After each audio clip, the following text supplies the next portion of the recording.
Maybe they're talking to themselves.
Hello, Jeffrey.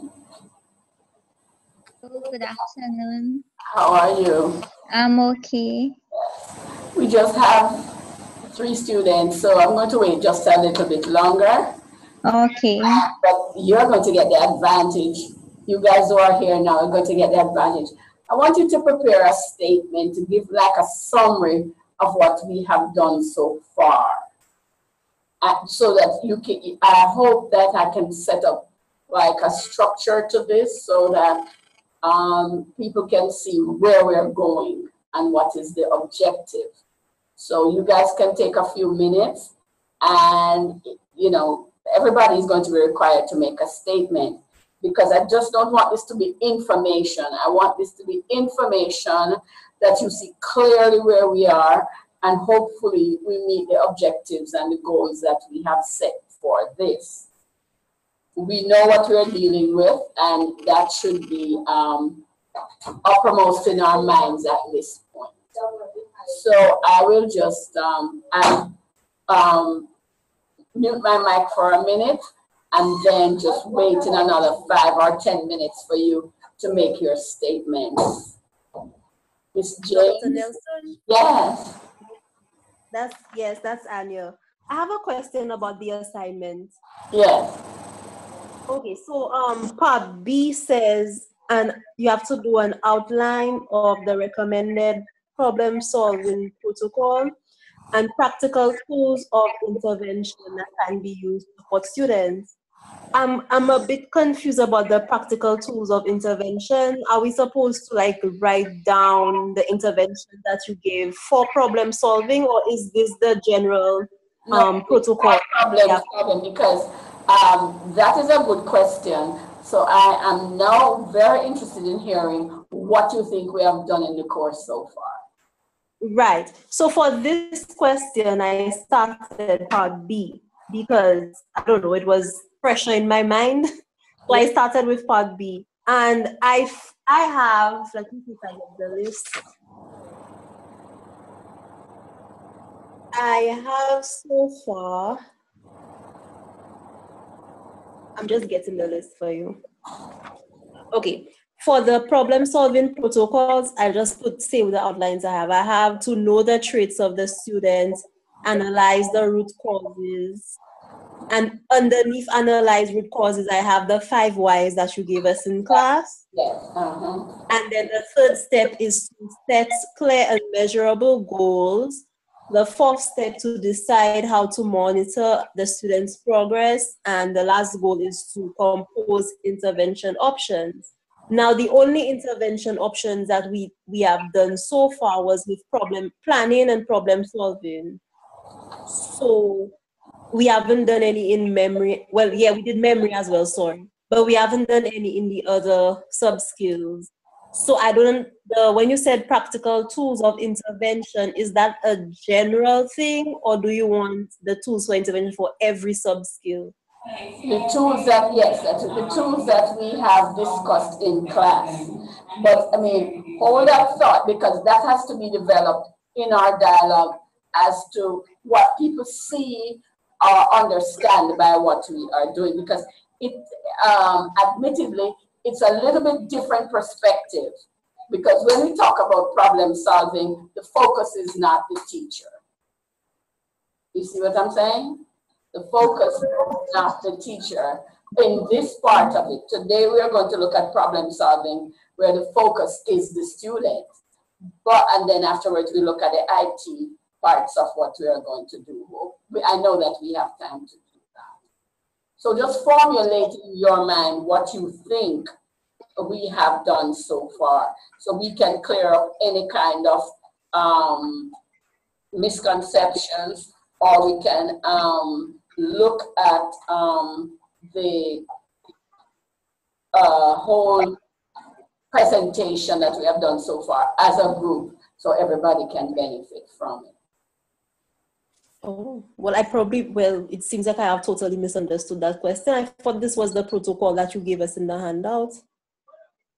I'm saying, I just want to hear, I don't understand what you're saying right this minute, because I'm just asking you, like, what are the not what they are, but what do you expect when you say that you want the practical tools of intervention? Because that's the part of the question I don't really understand. I understand everything else, but the practical tools of intervention, I just don't understand what is being asked. Well, I beg you just to wait a minute, and then we'll get into that, okay?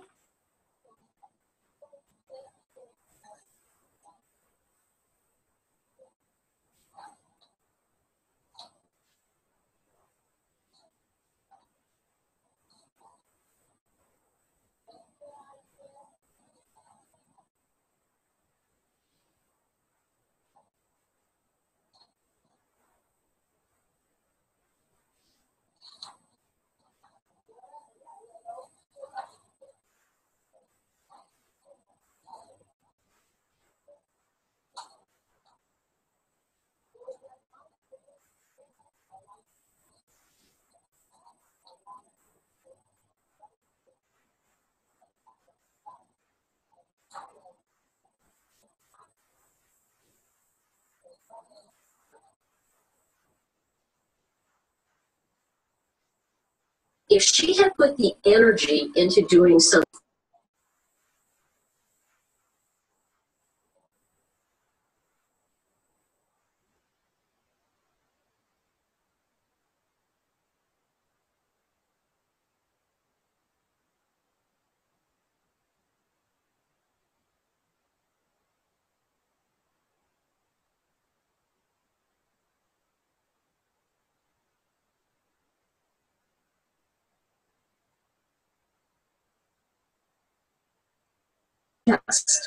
Hi, good day. What are we doing now?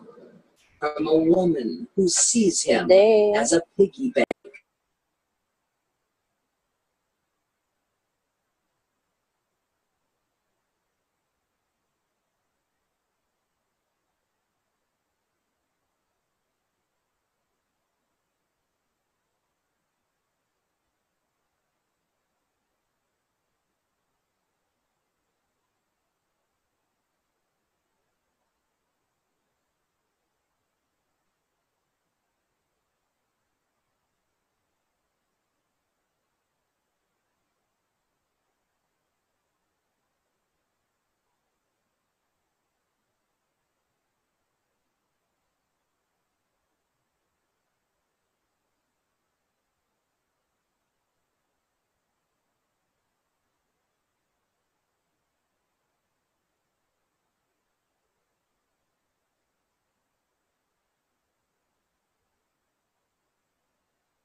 Hello? I think we have to get started because the other students are not here as yet, but we'll get started until they come. Good afternoon again. All right. Okay, everybody. All right. As I said before, I'd like people to talk about some statements, make some statements about what you think we have done so far in the course. First of all, what topic are we discussing? Problem solving. Yes, problem solving. Okay, who would like to go first? I can go. All right. I'm going We to have take some notes, everybody. Take some notes as to what we are saying here. So, we have looked yes. we have looked at the 5 steps of problem solving, under which we have also looked at analyzing the root causes, which is a step. Under that, analyzing the root causes, we looked at the 5 whys. Then we looked at the executive function disorder, and we looked at the sub-skills of the executive function or the executive control, which are the skills. The sub-skills are planning and problem solving, memory, organization, focusing, attention, impulse control, and self-monitoring. Yes, we have done those things, but what group is the focus of all of this that we have done so far? Teachers or students? Students. Oh, you see, that's where we have a great misconception. But we were saying that I was going through the video of the class we missed, and we were saying we also need to look at the teachers as well in order to solve the problem. Okay. I don't. But I thought you were doing teachers. Wasn't it teachers? Yes, that's what we were doing. That's what we were doing. I want you to think about, before this course began, when we talk about problem solving, what images do we have in our mind? What group of people are we thinking about? Before this class, before this course started, what group of people are we thinking about when we talk about problem solving in schools? Well, the tools, the teachers, was the teacher's responsibility to diagnose problems and stuff like that? Before this class began, or in general, in your everyday teaching, when we're talking about problem solving, I looked at, maybe books, I looked at problems, I looked at different things. Did teachers look at themselves as the target for the discussion? The group of people we think about is students. That's when it comes to problem solving, that's the people we think of. Children to solve problems with. That's what. Yes, that is what I am trying to make the distinction between how this course began and what was our previous take, our previous understanding of who we look at and who we examine when we talk about problem solving. Because previous to this, I think that the majority of us think about problem solving as how we are going to work with the students and the 5 steps that we are going to give them to as a guide to help them to pick the problem apart after they understand what it is and then decide what it is that they are going to be doing in order to solve the problem. But what I've been trying to do is something a little bit different. So, Miss James, could you tell me what you think happened since we started this class a week and a half ago? Okay, well, from what I understood, we did touch up on problem solving method when we looked at Ricardo's problem. We did the steps to solve the problem, but then we also focused on how we as teachers would look at the student, basically observe the student with the knowledge of the executive functions, and for us to pinpoint where the causes of the problems lie. In a nutshell, that's what we have been doing. Yes, that is what I had in mind. What about, who is this person here who is not saying, I don't see her name, Diane? Were you the one asking the questions earlier? No, it wasn't. No, that was me. That was Anya, Miss James. Okay, all right, yes. Diane, can you say something about what you think is happening? What did you get from what we have done so far? Well, most times in the classroom, when we see students exhibiting certain behaviors, we rush to judgment, like somebody is just lazy, or this person is just, and what is what we are dealing with is for us to look at those behaviors in a different light, in terms of really, instead of just making quick judgment, go through the steps, get to know the person we're dealing with, understand the situation, analyze, and go through the steps so that we can come up with a plan that we can help the student, instead of just this blanket statement and just dismissing behaviors. Okay. All right. Anybody else who didn't comment yet? Ms. Copeland, is she there? Okay, another thing, Zana here. Yeah. One of the things we did, in addition to what everybody has discussed, is the memory skills of students and how important it is in mathematics education. We discussed the different types of memory skills, and why is it, and we also discussed that there's a certain type of memory that is needed for the students to understand math effectively. Okay. Yes, that's one of the brilliance as well. Yes, what I would like for you to understand is that we have looked at a slightly different perspective for how we approach our students when they're having problems in mathematics. So the first place that we looked at, and I hope you got that picture, is that we're looking at the teacher to take a different slant, and some people mentioned it, to take a different slant or a different approach to students who are having problems, rather than using an additional problem or a number of problems and say, this way you will get it, this way you will get it. We begin to think along lines that are not directly related to the problem number 10 on a specific page.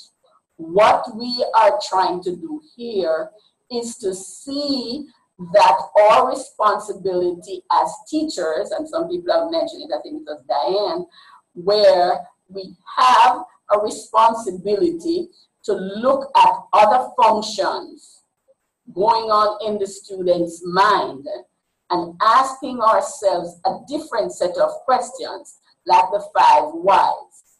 Because John cannot remember the steps that are involved in a problem, that does not translate into laziness. Because probably if he could remember, he would be successful with that same problem. So rather than giving him 5 more problems of the same kind to practice and reinforce, maybe we are looking at not the academic, but how we can give him some tools to improve his memory. Am I making any sense here? Yes. So the answer to the problem is not more math problems, but looking at ways we can get the students to remember, or get the student to be organized. Those are general attributes or general, what I would say, general causes. Not that he cannot multiply 5 times 5, but the person cannot remember that the steps, step 1, steps 2, step 3, step 4. We are looking at some of the causes, and as teachers, probably we did not take the time to look at those things previously. We might say, if you cannot do this problem, I'm going to show you how to do it and go do 5 more. Do you understand what I'm trying to get at? I'm listening. I'm listening. Yes, we do. Yes, because the interventions that we're talking about, they do include mathematics, but we're looking at it from different types of inabilities. For instance, if you cannot remember, if you cannot get organized, if you have poor judgment as to how much time the assignment will take, and you think it's way more than it really would require to complete the assignment, and as a result, you do not do that. Those kinds of things is not another mathematics problem. It's something that has to do with the person's mental state in terms of what we call the executive function. Am I making any sense? Because I want to make sense. So the first time a child has a problem, it's not more exercises, but it's something for us to do as teachers, some kind of investigation, some kind of observation, some kind of dialogue probably with another teacher to say, okay, this child has the capacity to understand things, but if he cannot get started, if he cannot launch the project with all the understanding in the world and all the ability to get the problem correctly done and the correct solution, he might not be able to display it because he did not begin. Am I making sense here? Am I making sense here? So when we talk about problem solving, Yes, you we're looking at it in two different groups. We're looking at group 1 as the teacher, who will be looking at observing the student, asking the why questions, and seeing if it has to do with a particular habit rather than lack of knowledge. Am I making any sense? I'm listening. Yes, you are. Okay, Yes, you're the only person answering me. Diane, what do you say? Or do you want me to ask me something if you do not understand? No, I'm following Dr. Nelson. I'm following. Okay. Now, when I say, you're the one who asked about practical interventions. I did it. Miss James did it. Okay. All right, Miss James. Now, when we get to the 5 whys, the practical solutions is not necessarily more math problems. What are some of the things we spoke about? If we were to determine that this student has a problem with time, planning, we give them practical interventions. We can break up the task, we can have a rubric, we can have a list of what we're supposed to do. Schedule. Pardon me? A schedule. Yes, those are the practical ways that we can intervene. Because we're in a math class, every move that we make is not with respect to a particular math problem. We are trying to get this student organized. We're trying to get this student to be confident enough to start the project. We are getting a student sufficiently sensitized to mathematics that if they meet a little barrier or a roadblock, they do not give up. those are some of the practical solutions that we have discussed in class. Okay? So we could use those things that we were given in order to get the student focused, staying focused and persevering. Sometimes we do mathematics. We model for the child. We use the scaffolding. Sometimes we do that. And so those are the practical solutions that we were talking about. If we find the root causes, we can look at the whys. We want somebody who will understand the problem in class, but not at home. So we need maybe to structure the person. Those are the kinds of things that we talk about. Are you any closer to understanding? Remember a child who freezes when they have to begin a project or to do the homework or filling out the forms to join some student group, and she puts it off. Her mother asks her about it. She says, "Stop bugging me." Do you remember that? Do you remember that? Hello? Hello? Yes, we do. Okay. Yes. All right. So those are the interventions to help people with the planning. Remember, we're saying visualizing interventions that help, right? We say we can visualize clear goals. We can stay focused, anticipate roadblocks. We can, when and how to access resources. Remember, we had a little exercise with that. The practical is visualizing specific steps of the action plan. So you just want to help the student to come up. Maybe if they have to do something, we can get them to repeat what it is they're supposed to do. Remember, you're talking about practical interventions. Putting the steps in logical order so that they know what they have to do next.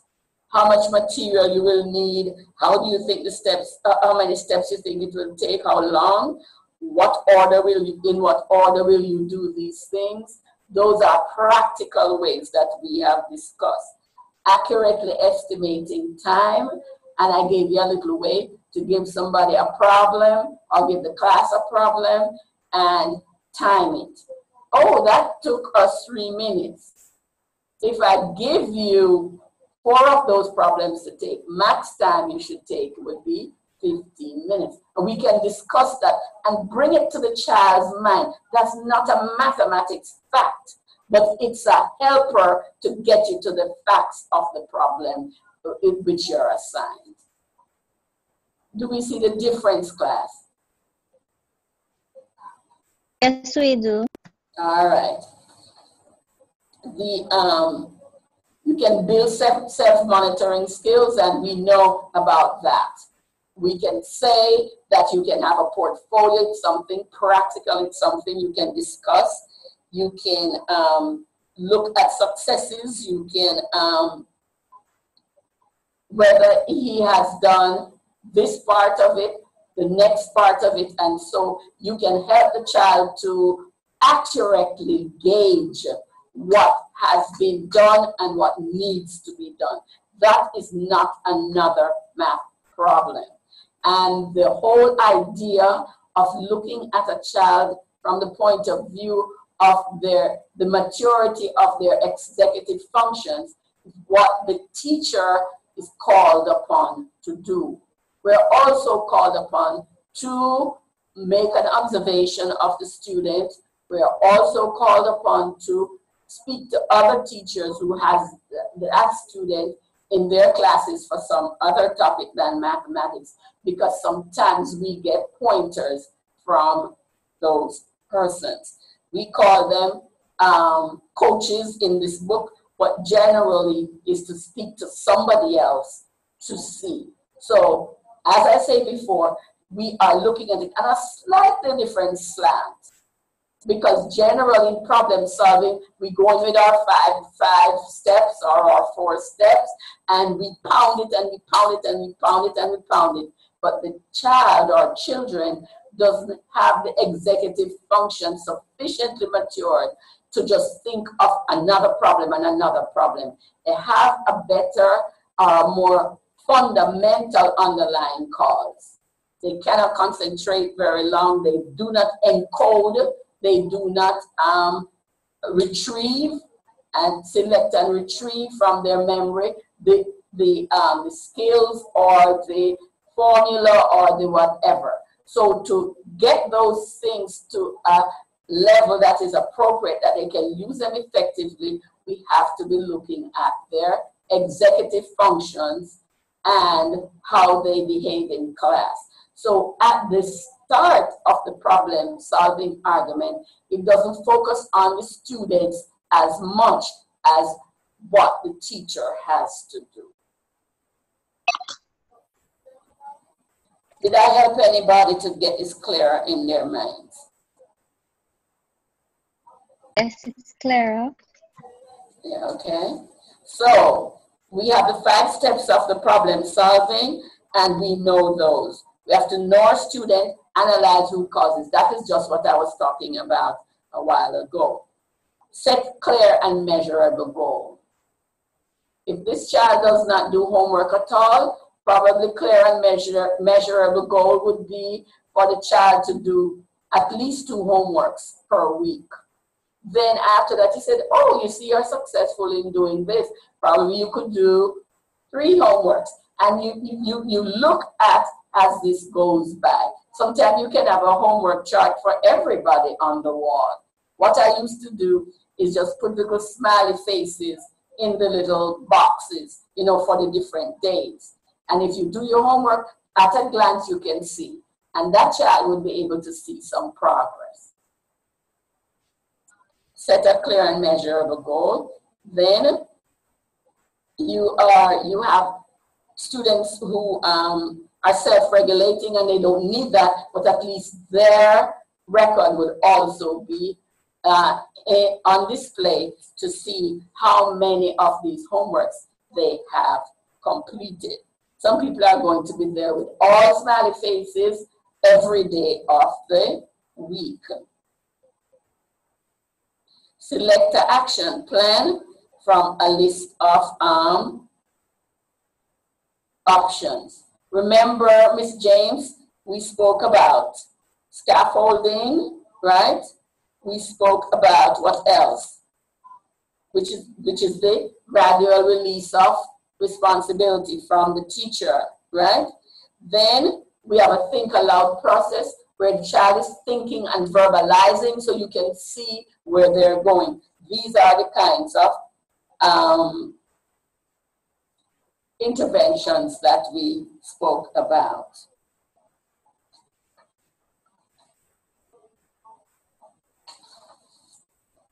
All right.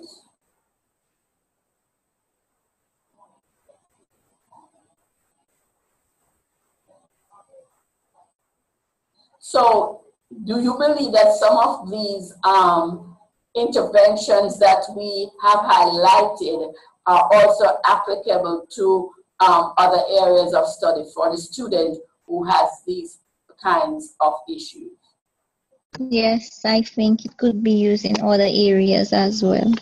Yes, so it's more generalized, but when you are implementing it, you have your eye on the subject area that you teach, and now we are going to be looking at the student. Remember in the last class, I asked you what were some possible list of procedures for solving problems. And we discussed 4 or 5 in a list. Some list with 4, some list with 5. Okay? So, we have the root causes of, I sent you that, root causes of memory problems. I sent you that. Yes? You did. Okay, all right. Okay, where the other thing, Miss James, we spoke about interventions for students with problems. We talk about the reading problem that might be an issue. You remember that? Hello? Yes, I do. Well, those are the ones. Did I answer any of your questions that you asked at the beginning of class? Well, the question I asked, like I said, wasn't about the content. I just wanted to know whether you wanted the interventions per sub-skill, because I wanted to know whether I should try to complete the assignment right now or wait until you have covered all the sub-skills. That was my question. Well, Basically. I think I've finished discussing the sub-skills, but I'm saying yes, I know, but then what I noticed is, remember when we were doing the root causes, like after we did the 6 sub-skills, we know what they are. But then you started on plan and problem solving, you gave the root causes, and then you gave the possible interventions. Then last class you did memory. So I thought the pattern was you were going through each one of them, giving the root causes and the possible interventions. Okay, the first part that you mentioned was to deal with, in general, you know, what might be something that is limiting the child's success. But we are in mathematics, in your class, but as I said, it could be applied to other areas. So the last class, what we focused on was memory, because that was such a important element if this child is supposed to be successful. And we discussed why this is more so in mathematics than in any other area. Anybody remembered what was our root reason, our main reason why we think that memory is such an important thing in mathematics? Somebody said it. Somebody said it.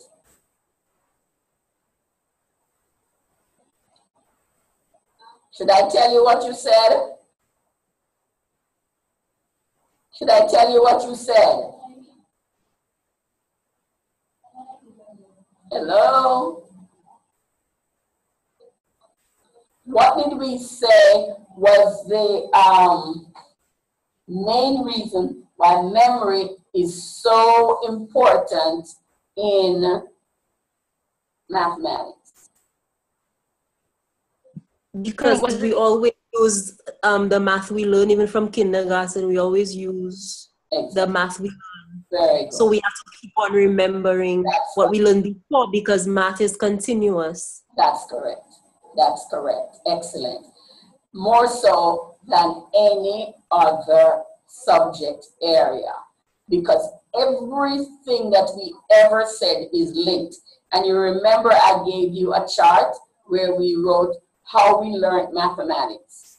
And the very beginning, and I gave you a chart and I told you going up one way is solving equations, and coming the other way is simplifying mathematics expression. Remember that. So that's the reason why we looked specifically at the 3 types of memory when we were talking about people who do not do well in math. Right? Some people have a problem with not remembering on the long term. Some people have a problem with not encoding properly. And then we have the working memory, and we discuss that. Then we turn to root causes of persistent problems in math. And we talk about the lack of ability to read well. We also spoke about number sense. Right? Yes? Then we going on to using think aloud for explicit instruction. Think aloud. When they don't follow the correct steps in math problem solving, the memory could be that they do not have things sequentially lined up. All right, so that's where we are going to be speaking about, and then we're going to finish up this chapter today. All right, may I move on now? Are there any comments or questions? And if a question arrives, class, I'm not the only person who can answer it, but you can talk to your peers as well. So what is your recollection of the last thing that we discussed on Monday?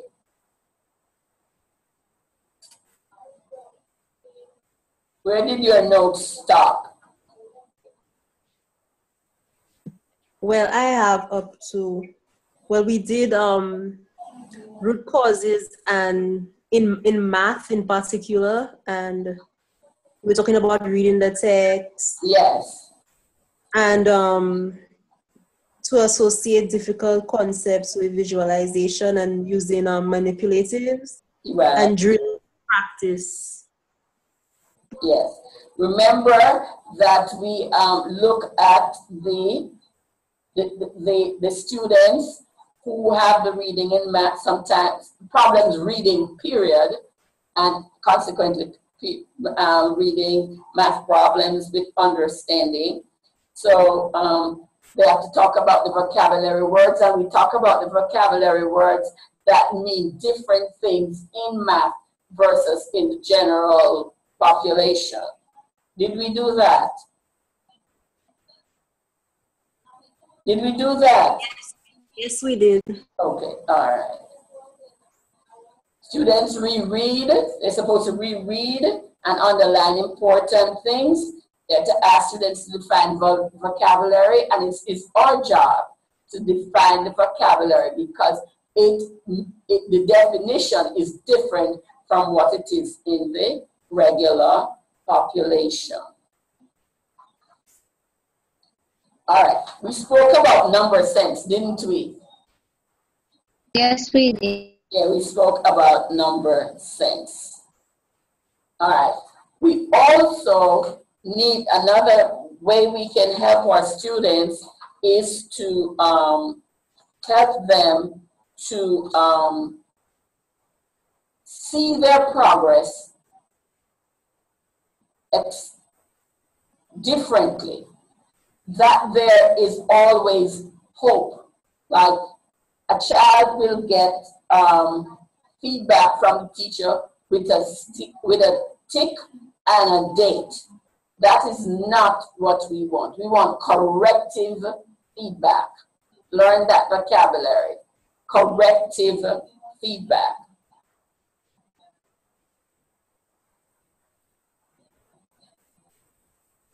It improves the quality of the student's work. And so therefore, what you should do is, when I say give corrective feedback, is have some comment. You did this well, but you took a detour from the correct path at this point, and you show the student the reason why the problem went awry. You give corrective feedback, you invite the students to take a second look, revisit the problem, and they would help. Because, you know, every student who comes to class the objective is not to fail. The objective is not to fail. The objective is to do well. But sometimes we say the executive functions does not allow them to engage in the task or the assignment in a meaningful way because of some non-mathematical thing. It's not that they couldn't do it, but they do not want to begin. It's not that they couldn't do it if they remember the steps. It's not that they couldn't do it if they were able to gauge the time and not be discouraged by believing that the assignment is very long and involved. Some of the times they do not know how to sequence their work. They do not know how to choose. Some people choose sports practice over getting their work done that has a due date. So those are non-mathematical things, but it impacts greatly their performance in the math class. Hello? You can help students to monitor themselves, self-monitoring, and fix misconceptions. In the corrective feedback process, when a student makes an error, the teacher immediately models the correct procedure. That's one type of intervention. Prompts the student to correct his or her own response, and then followed by reinforcing the strategy again. We do that. We have been doing that. Okay? Teaching students to use tools like checklists, rubrics, also help them become more aware of what to look for as they check for their own common errors. The feedback and self-monitoring process increases motivation and achievement by helping students to see that they are learning even when they fail at a task. Students who are encouraged to fix mistakes are also more likely to ask for assistance when they need it. Continuous review of concepts and procedures is also helpful. Now, if you give a child an assignment and you give corrective feedback and say, you know, you were able to do up to this point in the problems, but it seems that there is an issue with moving forward correctly because you did this instead of that. What you're going to do is to model again the correct procedure for the class. And it would be very, very, very motivational for the student if the student can now do the problem on their own, that same problem, following the modeling, and you give a few more marks. It doesn't hurt anybody.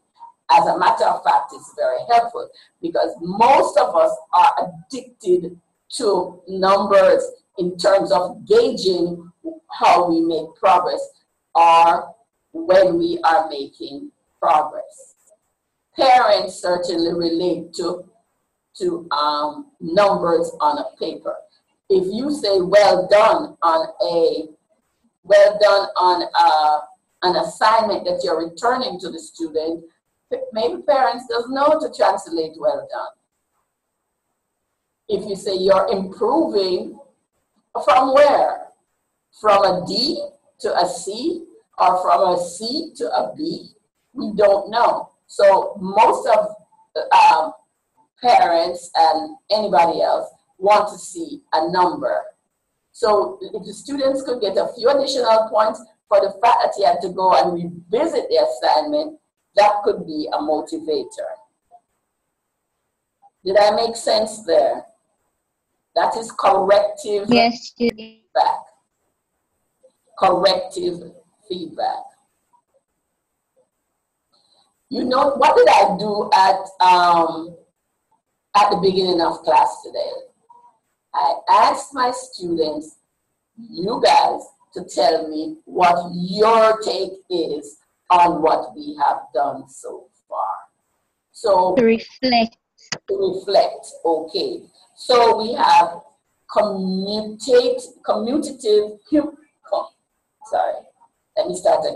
cumulative review strategy. That's cumulative. Right now, I'm saying, if the course were to stop right now, what is it you have gotten from the course? What is your perspective on what has happened? And so we can have that.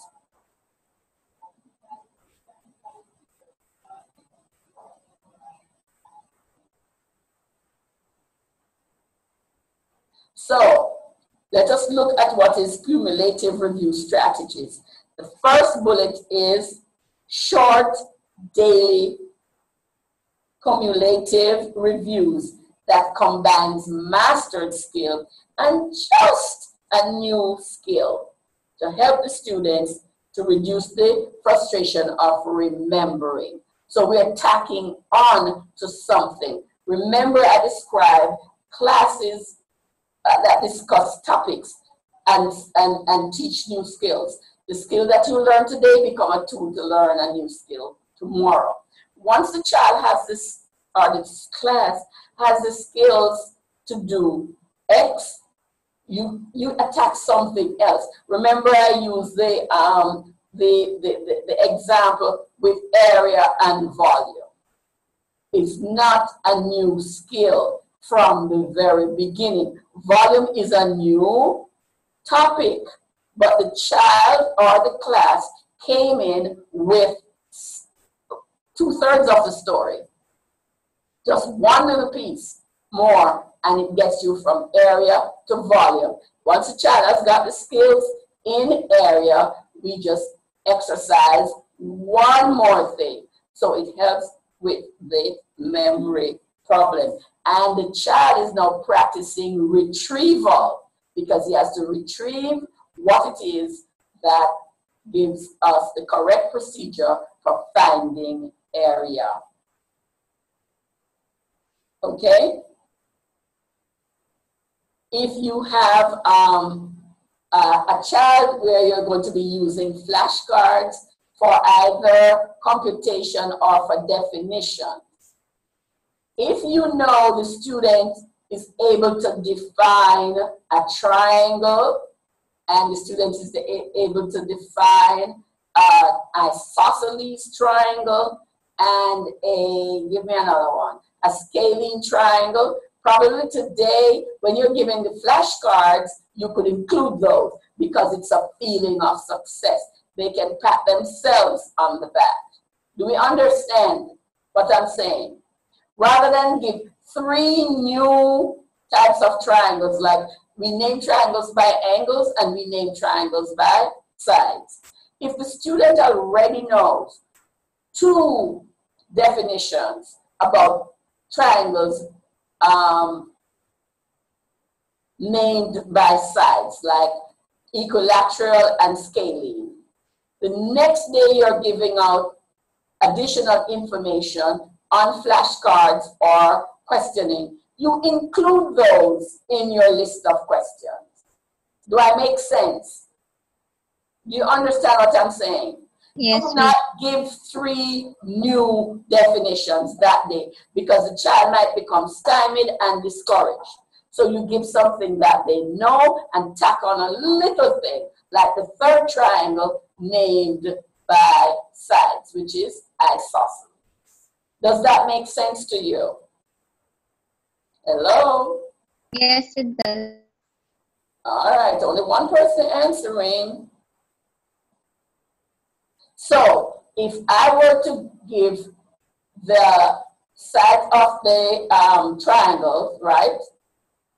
You know equilateral, you know scalene, then I'm going to introduce the one I didn't get yesterday. I didn't get the impression that you knew it yesterday.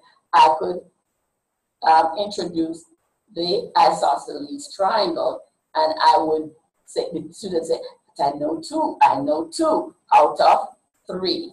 If it so happens that the person gets it, gives an incorrect answer.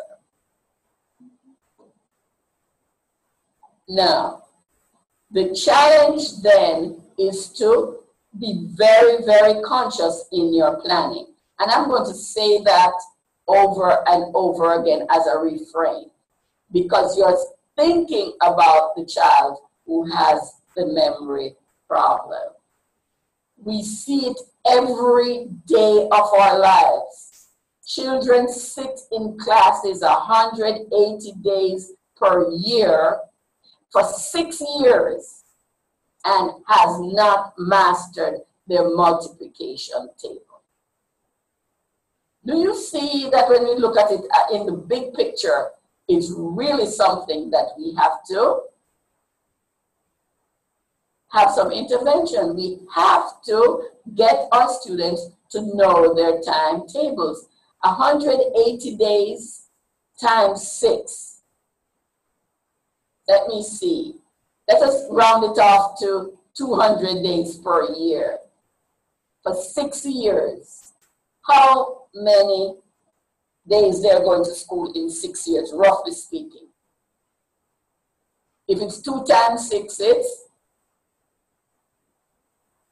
1,200. yes, days. And they cannot learn their timetable from Ones don't need any learning.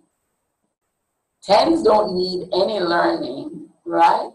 Twos need some learning, and you get 4 and 8 for free. So the thing is, what is it we're doing if we can't get kids to, and nothing is wrong with their brains for that, because it's so much repetition. And in the GSAT, the multiplication is one of the lack of knowledge or memory of the multiplication tables is something that limits the amount of questions that the students are able to complete successfully. All right. Another thing. Have you ever had an experience where you're teaching in class and you quickly review something so that you can move on to something else? Who has ever done that? Do you have an example? Yes, I've done that. Is there an example that we can get? Directed numbers.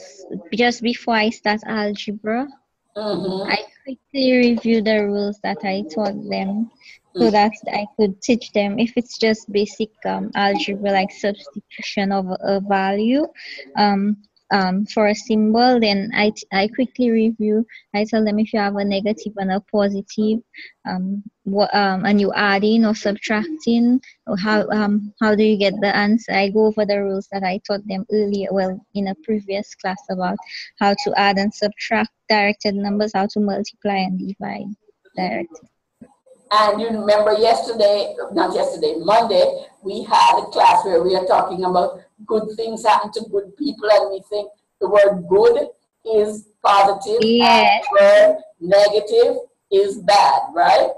And we can do, that is a good example, because we are now going to be using those same facts in problems that we will be introducing. And so our kids get a chance to bring that material, retrieve it from long-term memory, and bring it now to where they're going to be the processing. They're going to be looking at what needs to be multiplied, what needs to be divided, what needs to be added, what needs to be subtracted, and it will all be based on the rules for directed numbers. Many teachers do that, but we should not have a child 6 years not knowing their tables, so we have to work on that. Sometimes we can couch what we're doing for them being in a practical situation. You could say to your students, or student who is going to be talking, now you're a reporter for the local TV station, and your job is to let everyone know when we're watching the TV what it is we accomplished in class today. Now you have to give them a real mic, or one that you made out of cartridge paper, and you have that. It's a quick recap, and it sort of helps a child with the encoding or with the retrieval that they have to do. Also, you could ask that not just for the facts, but for use of the new vocabulary that was introduced in the class.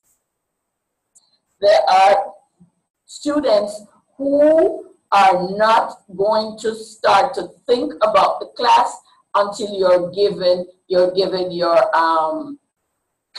review or your assignment for the end of the class to see how well they practice.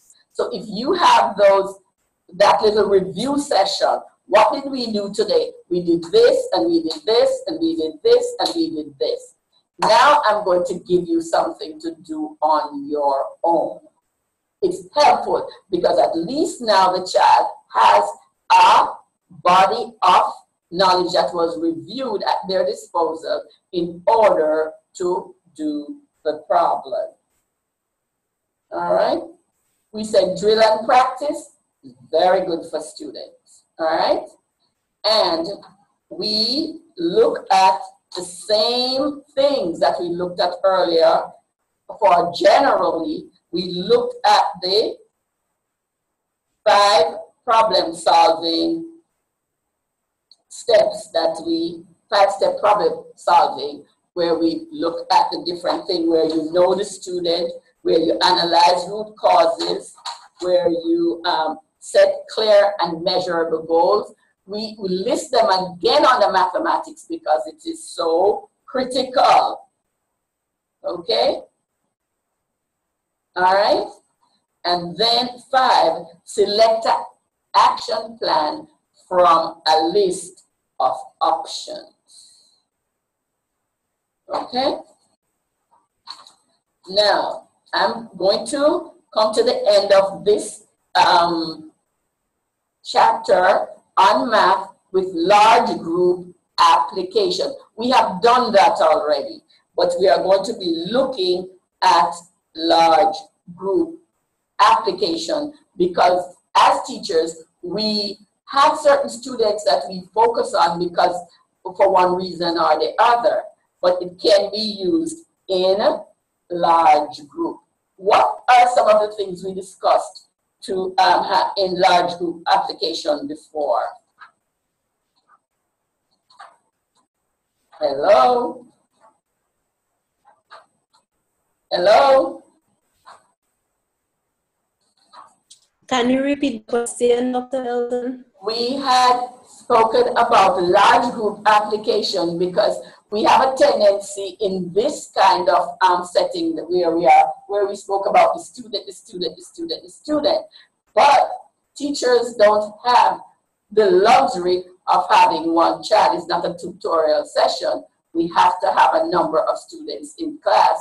Hopefully, it wouldn't be more than 30, but alas, our reality is that we have a lot of students. Okay? So when we say large group application, we said that the same things we're doing with the students can, if you're focusing on one student, it can be done in the classroom. I just talked to you about the homework list. We could also have checklists to help students or to reinforce what they already have in place as in terms of their habits and their approach to their work.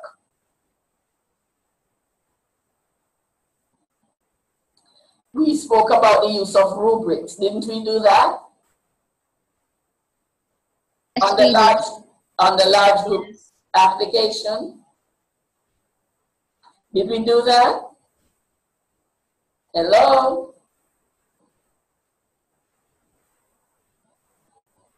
Yes, we did that. Okay, all right. So those are the same, some of the same ones that we'll be looking at in the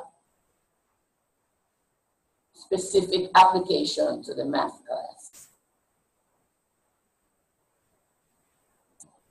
So if you find a student with lack of ability to plan or lack of ability for sequencing the steps, very likely that one student is not the only one in the class.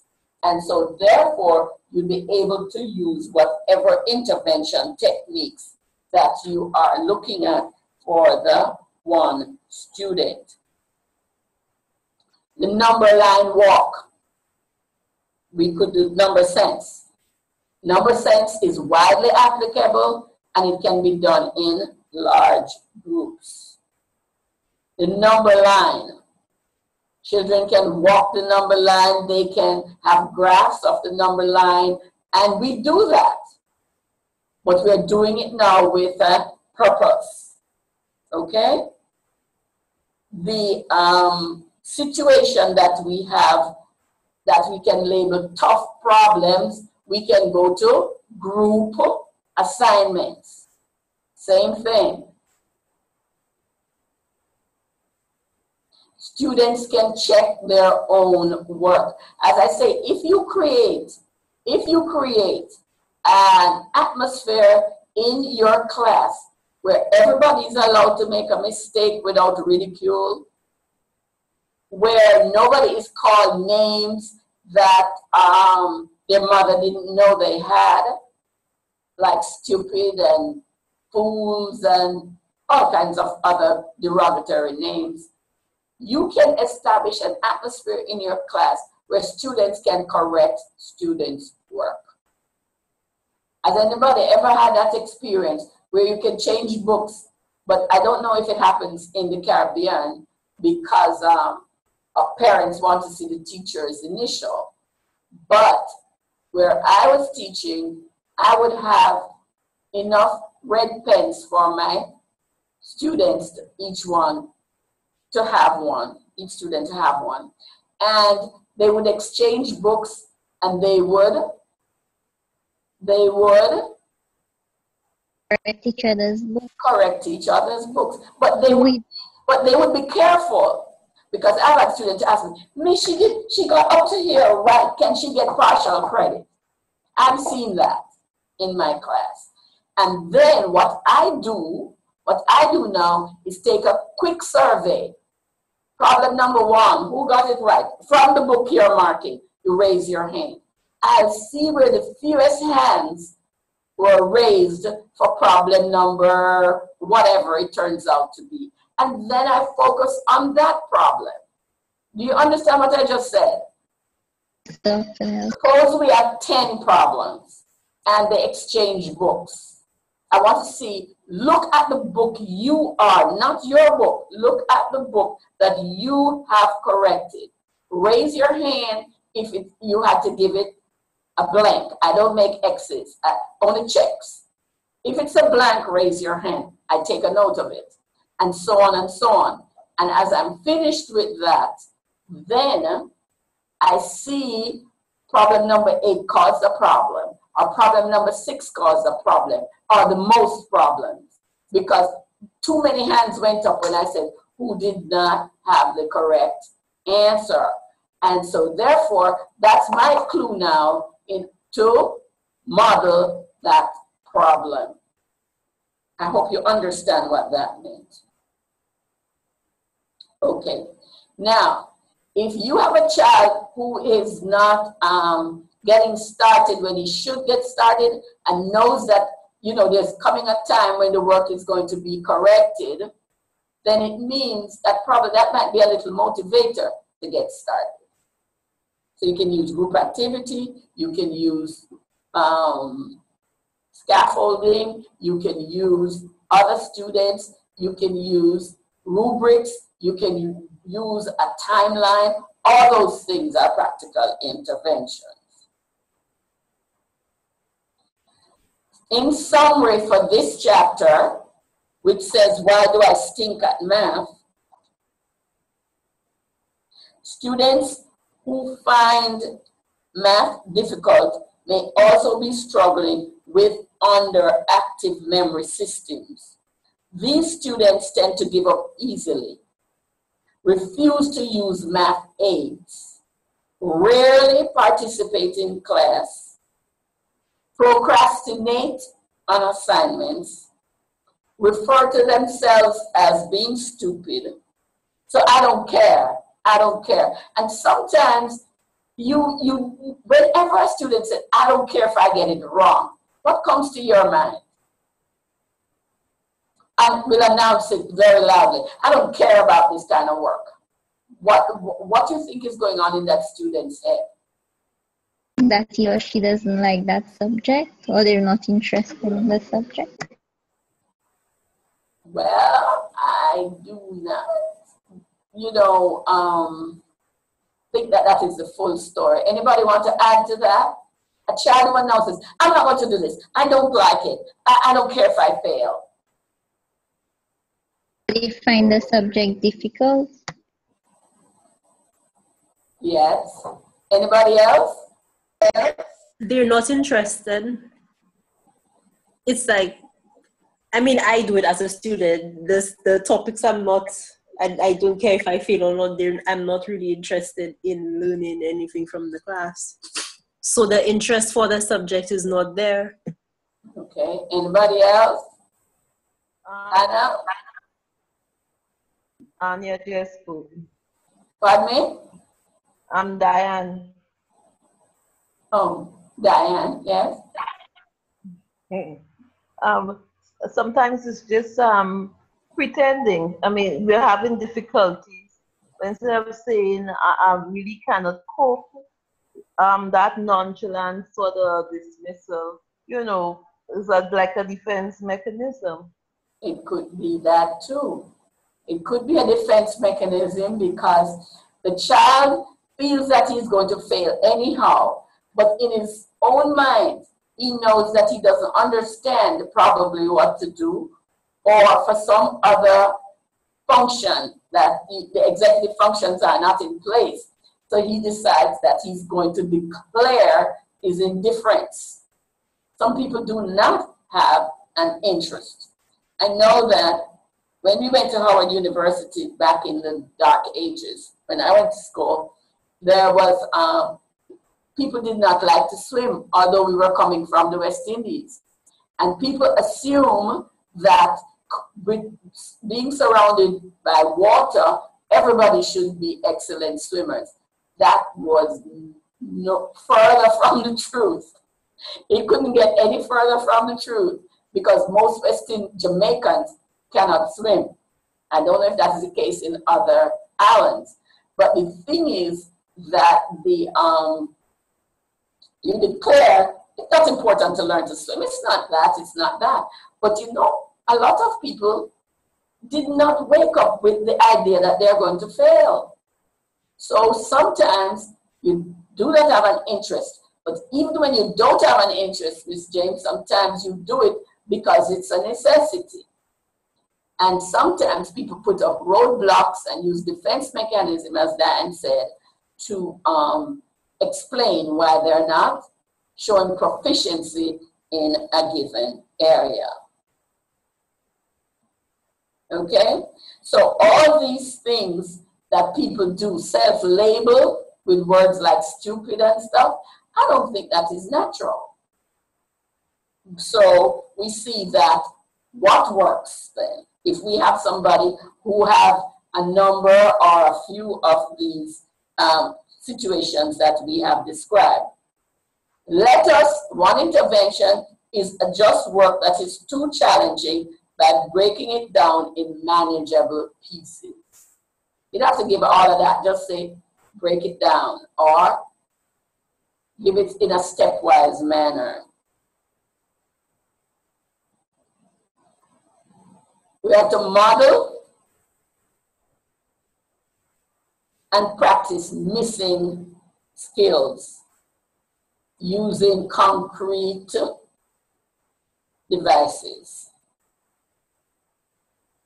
concrete models. We can represent abstract symbols using manipulatives. Encouraging verbalization of their thinking so we can clear it up before they approach the exercises. We're also to teach students how to ask for help. Make it okay. Make it all right. It is not a sign of being dumb. It's just a sign of I have not gotten it correct as yet. There is still hope.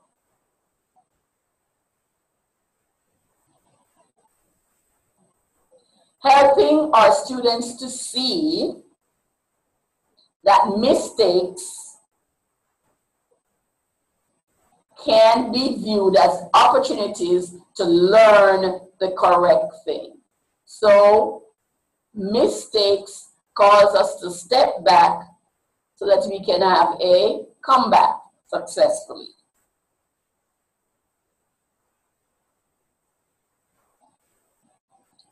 Do not give up on students. They are not always lazy or uncaring or dumb. They just need some help in specific areas to cultivate their executive function to maturity. Apply a gradual release of responsibility. You shift, you shoulder the responsibility for the greater percentage at first, and then you begin to release. And we have one name for that, which is scaffolding. What does not work? Do not be indifferent to students when they appear unmotivated.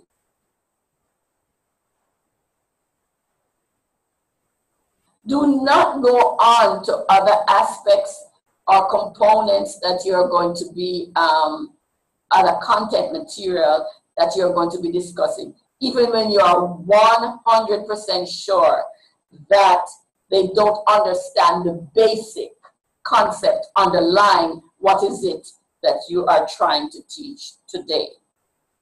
Dr. Nelson? Yes. Can you slow down a bit, please? You said do not be indifferent to students, and I lost you at that point, please. You don't have to take down everything I say, just take the key word, like in the whole sentence. Do not act indifference towards students when they appear unmotivated. So you're going to say, don't be indifferent to students. You can just put it in bullets, all right? The next one I said, do not continue teaching if you have discerned that they do not understand the topic. One word for that is, you can write lack of understanding / step back. That means you're not going on. Am I making any sense here? So you can take it down in a bullet form. So do not be indifferent, right? Yes, thank you. Step back as indicated. So you don't have to get my own words, okay?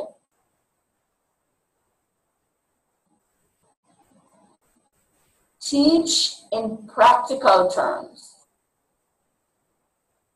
That means you do not go in and describe something only by definition, when you can look at area, when you can look at area, you can use squares to define area and so on. So you do not just give area in an abstract way. You could bring in some manipulatives, or you can ask them to make it, and so on. So do not teach only at the abstract level.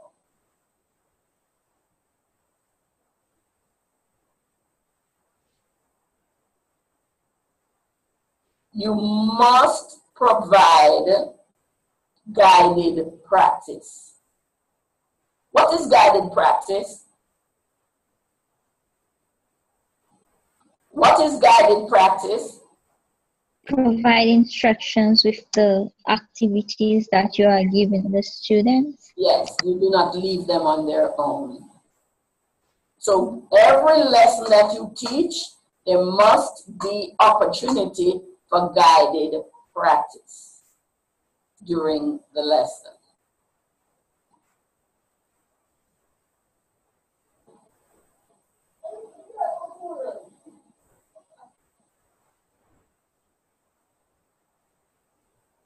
Do not become impatient or sarcastic.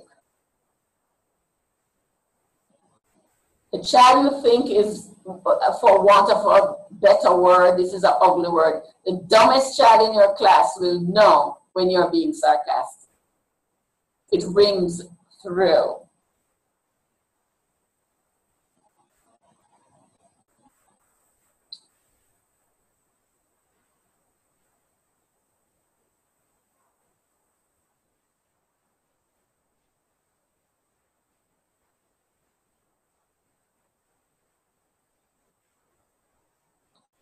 Do not allow a student to classify himself as a poor student, and that will always be the case. You know, I get 40 in math, 40, 50 That's my range. Do not allow a student to feel that low grades are what they will get all the time. Remember I said at the beginning, when a child gets a low grade, sometimes it's just the last line on the problem where he forgot the multiplication fact. And most of the steps that the student had taken would be correct. So you don't just mark an X or leave it blank and move on. What you do is to make sure that the student has hope. Just correct this for me. You can give a quarter point. You can give 1 point. That is not going to do anything but good. Because the child said, at least when I had to go back and revisit, I was rewarded. Not only the 1 point, but I gained understanding.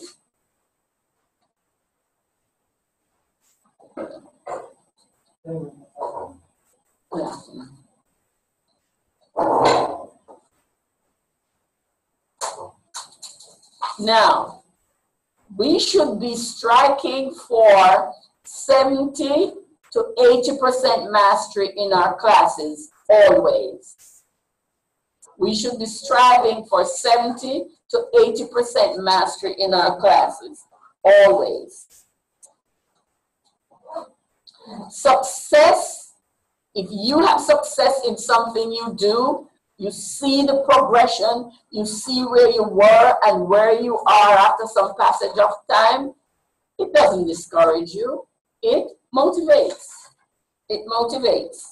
So when students are able to see that they are climbing the ladder, and the best way they think is to look at the grades, then you give the opportunity for them to improve their grades. Success builds motivation. And students will keep trying to make positive changes. Repeated failure makes problems worse. Repeated failure is not a motivator.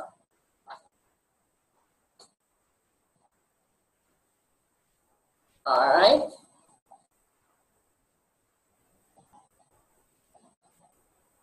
All right.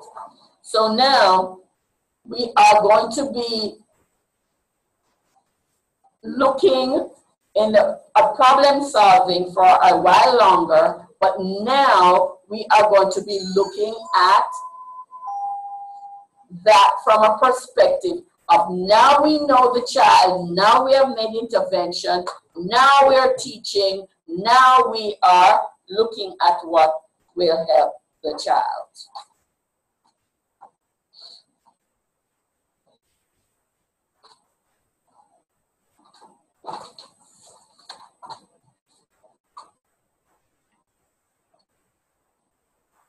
Is everyone secure in the path that we have taken so far? Yes, I am. So if I were to make a number line, I would say teacher, diagnosing and intervening based on the presenting problems of the child or children. What is my job as a teacher? Now we are going to focus. We have all these things in place, and so we are the appropriate candidate to start helping kids to be successful at problem solving.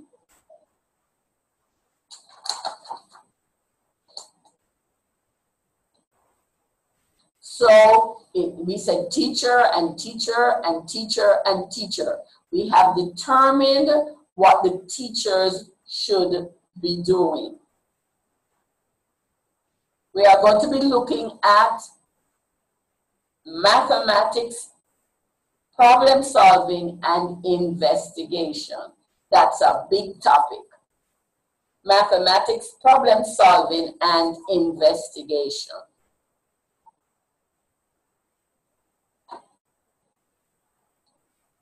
In this unit, students will experience or should experience learning mathematics as a result of problem solving and investigation.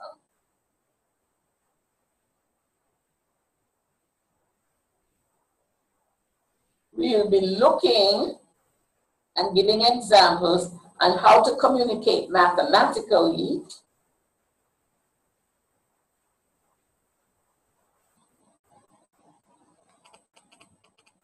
in writing and in language, in speech.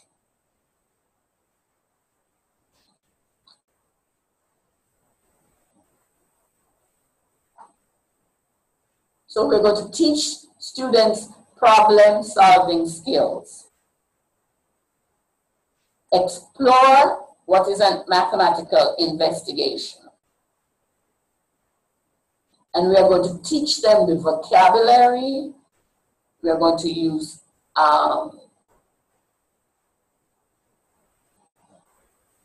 means like diagrams and symbols before we get to the very abstract level at which the topic could have been introduced. And we are going to teach them what are the benefits and challenges that they meet. Because you know, if you meet a challenge and you persevere beyond the challenge, then you are better off. We can teach math via problem solving. Sometimes we say we're going to teach you problem solving, but we could always have it in the context of problem solving.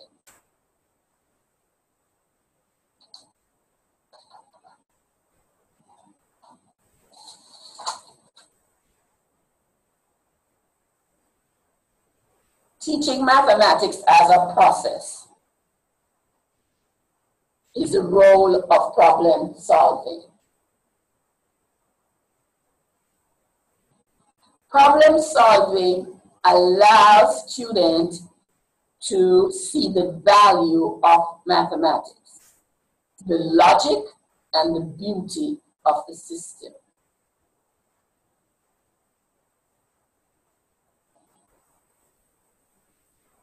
Can anybody give me an example of where students, and we discussed that the last class.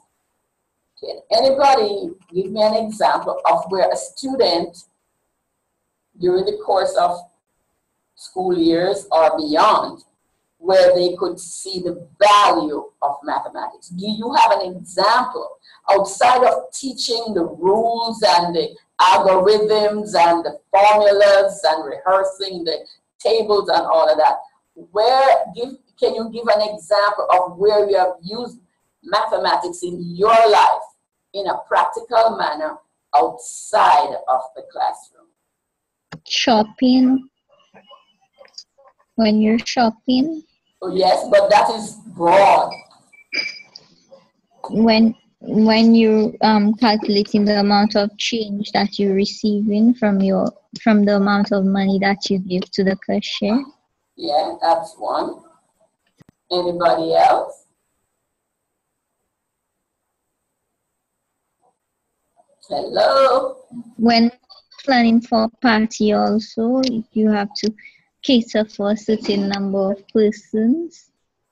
Yes, that's a practical application. Paying bills. Pardon me? Paying bills.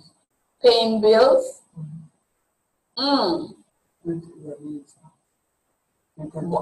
Tell me what about paying bills? Like,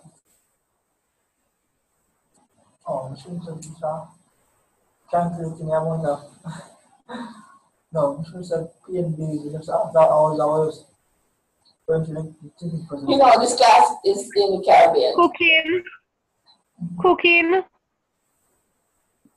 Yeah, but Measuring ingredients, you use measurement. units of measurement when you're cooking or baking? Yes. Okay. So you use liters, you use millimeters, whatever, kilometers, grams to measure your ingredients when you're baking or when you're cooking? Kilometers? I don't think so. Said grams. Grams. Kilograms. Kilograms. Yes. Okay. Grams, pounds. Yeah. All those units of measurements, you can use it in cooking, baking. You can use that, but the thing is that the decision making is taken out of your hands when you are using a recipe. But I want an example where you have no recipe. You have to make a decision, because I'm assuming that you are ordinary like myself, where money is never enough, right? So if they say a pound of flour, you can make half the recipe and you know that it's a half a pound and so on. But the recipe is already written. What about something in your life where the recipe is not written? You can estimate. You can do what? Estimate. Yes, but give me a specific example.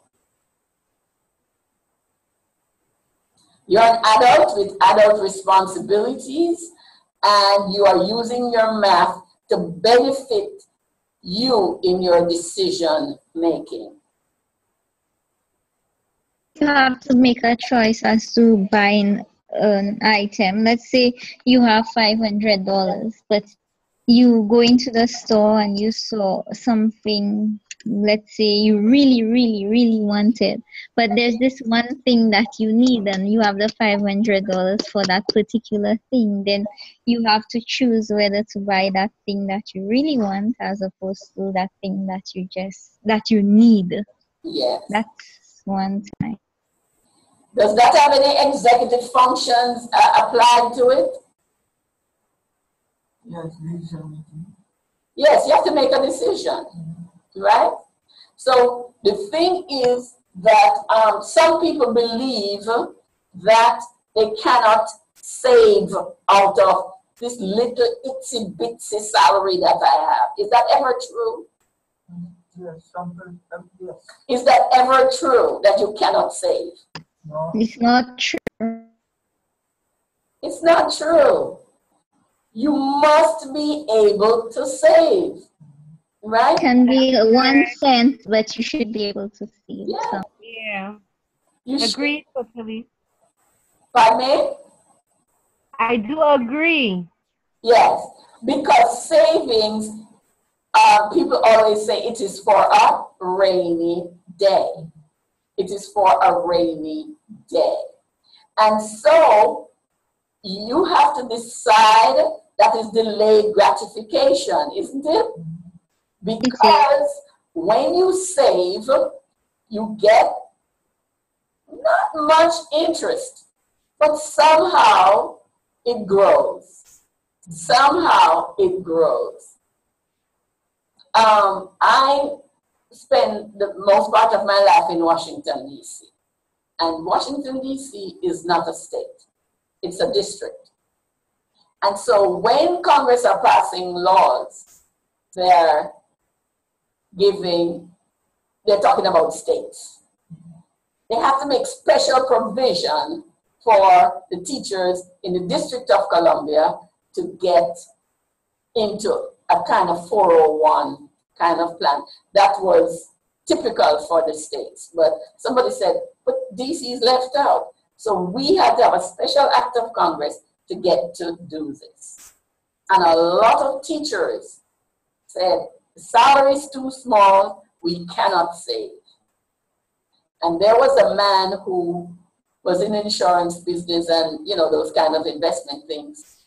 And he came around to us at lunchtime and he would preach the gospel of saving. He said, even 5% of your salary. Save even 5%. And he said the secret is that if you have it taken out automatically, you deal with the paycheck that now you have in front of you. And so therefore, a lot of people decided that they weren't going to save because the money was too small. And the people who have saved, I am one of them. He said, save anything, just save something. And you'd be surprised at the accumulated effect of that at retirement time. Because I'm now reaping the benefits of that savings. And he said, and he placed it like this. He said, God, it took a special act of Congress to get to get this plan available to you. You must use it. And everybody's singing his praises because they followed through on how insistent he was that we needed to save. So that is something that there's no formula for it. Yes, Diane? You didn't want to say something, you turned off your mic. No, I didn't want to say anything, Dr. Neil. Okay, all right. So then we should be able to make applications based on, we know, the power of numbers in order to make life-changing decisions for ourselves. And we can make it for the benefit and we can make it for our downfall. So we need to know, and we need to have some things in mind as we approach our lives. And I say, buying something that you need versus something that you want. With scarce resources, you have to budget. Dr. Nelson, a lot of articles recently, financial articles about saving, they're saying that the number one problem that people have is that they buy a lot of stuff that they don't need, and they buy stuff just to impress people. For example, you were speaking about the drugs, the people who are involved in drugs, they would stand at the corner street with a $500 suit or $1,000 suit. But if you look at the most successful people in the world, like Bill Gates and them, they don't wear these. They will probably wear a $12 sneaker, a $5 t-shirt, a $10 jeans that they probably bought at Walmart, because they know the value of money. And it's not, and some people might say they're thrifty, but in a way they their values seem to be more in terms of not what they can show people they have, but in terms of what they can do with their money, maybe to help their family, their children, and others, instead of just showing people that I have so much. But something in our country, in St. Lucia, what I've realized is that a lot of people who are from I'll not say poverty, but from lower incomes, they certainly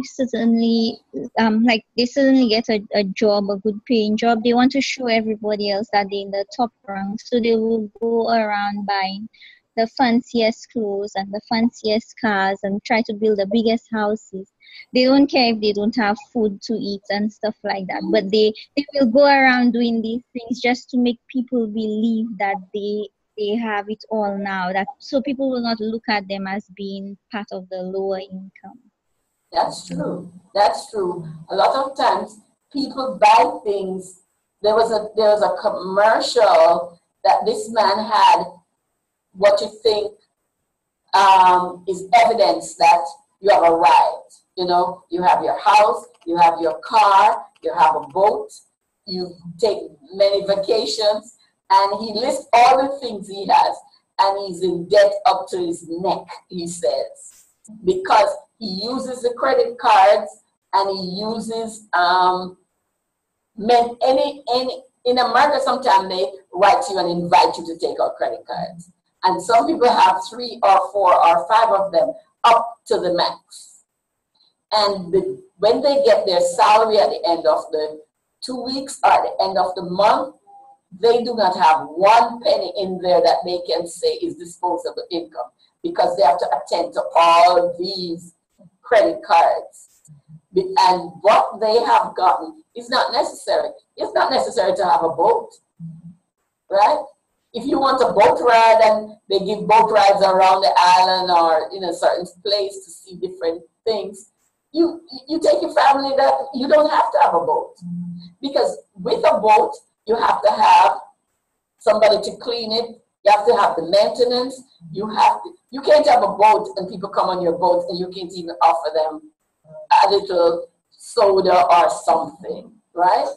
You have to have license. You have to have all of these things. And it's just an expense. Maybe one day when you have some money available, you could take the ferry or whatever, and you still get a ride on the sea, but you don't have to have the boat. But some people have to say, I have the boat, and not only have the boat, but all the woodwork in there is pure mahogany, or pure something. And Yes, that's very and so, but they're in so much debt, they don't know what to do with themselves because they're always behind. But they have a whole pocket full of credit cards, and that is how they live. So, delayed gratification is not something that they want to consider. Okay? Now, students will also see mathematics as essential. This is what overall, big goal. One goal, sub-goal is to pass the CXC, right? But once they pass the CXC and they land a job, they need to know how to effectively dispose of their salary. And so therefore, you need children who will go into adults to be able to look at the practical use of mathematics in their individual lives. When you're given a problem in your school years, you have somebody there to guide you through the process. When you're an adult and you're presented with a problem, you need to know that you can apply your mathematics to the problem. Who is the name of the guy who started Facebook? I'm not sure what is his name. But he is richer than you could even think of. And when he bought his house, and you could refinance and get a loan modification for lower, he could pay off for his house in any minute of the day. Any minute of the day. Yes. Zuckerberg. Yeah. That's his name. Pardon me? Mark Zuckerberg. The name is Mark Zuckerberg. Yes. Max. Mark. Yes, I remember his name now. Yes, he went and got a loan modification for a lower interest. And any house he has, if it's 10 million, he can buy 10 of them in one day. But he went and he got the loan modified, so you would get the lowest interest rate. So he has money. Money is not a problem, but he has a different view of what he should be doing with his money. Okay? So then, we are teaching students in school to pass high-stakes exam, but we are also teaching them that when they become adults, they use the mathematics to make beneficial decisions. You can teach problem solving. The approach that you can take is to create a context that models real life. Let them do a problem with compound interest at a certain rate, like 3% or 5%, 10% is a whole lot. In Jamaica, if you have what they call a foreign account, like in US dollars, you get very handsome interest. You get like 8%. And in today's markets, that is very good interest. To get 8% compounded And sometimes the monies that you have saved in your 401k or stuff, if you, I know that happens in America all over, everywhere, where if you have, I don't know, $300,000, you can put it in a plan that you can live off the interest. You know, it comes to you automatically each month. And it means then that you can answer a call, whether it be routine like food, shelter, clothing, or if you have some illness, or if you have to visit somebody who is ill, you can do that. Some people, they're in their retirement years and they cannot survive at what I would say a reasonable level. They have a lot of problems. And one catastrophic illness can sink that money in just no time at all. And so therefore, we are not only training students for classroom performance, but we want them to be able to perform effectively on the bigger stage of life. Okay? So the minute we can present a problem, the same math we want them to learn, the same skills, but in a real life context, then we are helping them to see the picture as it unfolds in their life and they take on adult responsibility. This alone justifies your learning math because so many things are mathematically based. Now, I have never bought a decent phone. And everybody look at my phone, and I should put it in a bag while I'm talking on it because it's the basic phone. My son gives me iPhone, I don't know what to do with it. He gives me tablets, I don't know what to do with it. But he says, "Ma, I'm dragging you into this technology." The thing is that my phone is one step above a horn, because horn won't do overseas and it won't do very far distances. But the thing is that some people, when they take their phone, this is a BlackBerry, and my son gave, every phone I have he gives to me. The most I've spent on a phone is $20 US. Some people, as you say, people in America, when this iPhone or whatever, 6 coming out and whatever, they pay homeless people to stand in line so they can get it 1 minute after 12 o'clock. And nobody's going to die if you don't, but they want it immediately. I have a niece, she saw my phone and she says, "Auntie, where did that phone come from?" Because she wants phone for $600 and all that kind of money. And I would never ever pay for it because I don't have a need for it. I have an iPhone in my bag right now that I don't use. So, you know, but he gave it to me, so. Sure, it's one thing I just want to access my email. That's right. So, mathematics empower people to adapt to changes and unexpected problems in their careers and in their personal life. All of this, when we're telling them about the different topics that we teach in math, we are now saying, you're learning this in a formal way to a stated objective. But when you are out in life, you are going to have to plan. Everybody has 24 hours. We cannot stretch time, but we can plan effectively in the time that we have each day.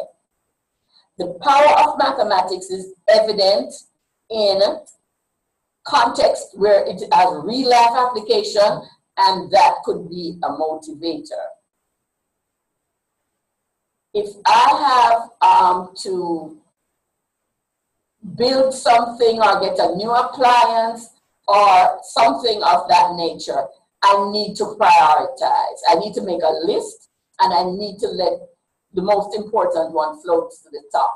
That is the thing I'm going to do. And we discussed that, how we help students to prioritize. Didn't we just discuss that today and before? This gives the student the opportunity to exercise the power of mathematics in the world at large.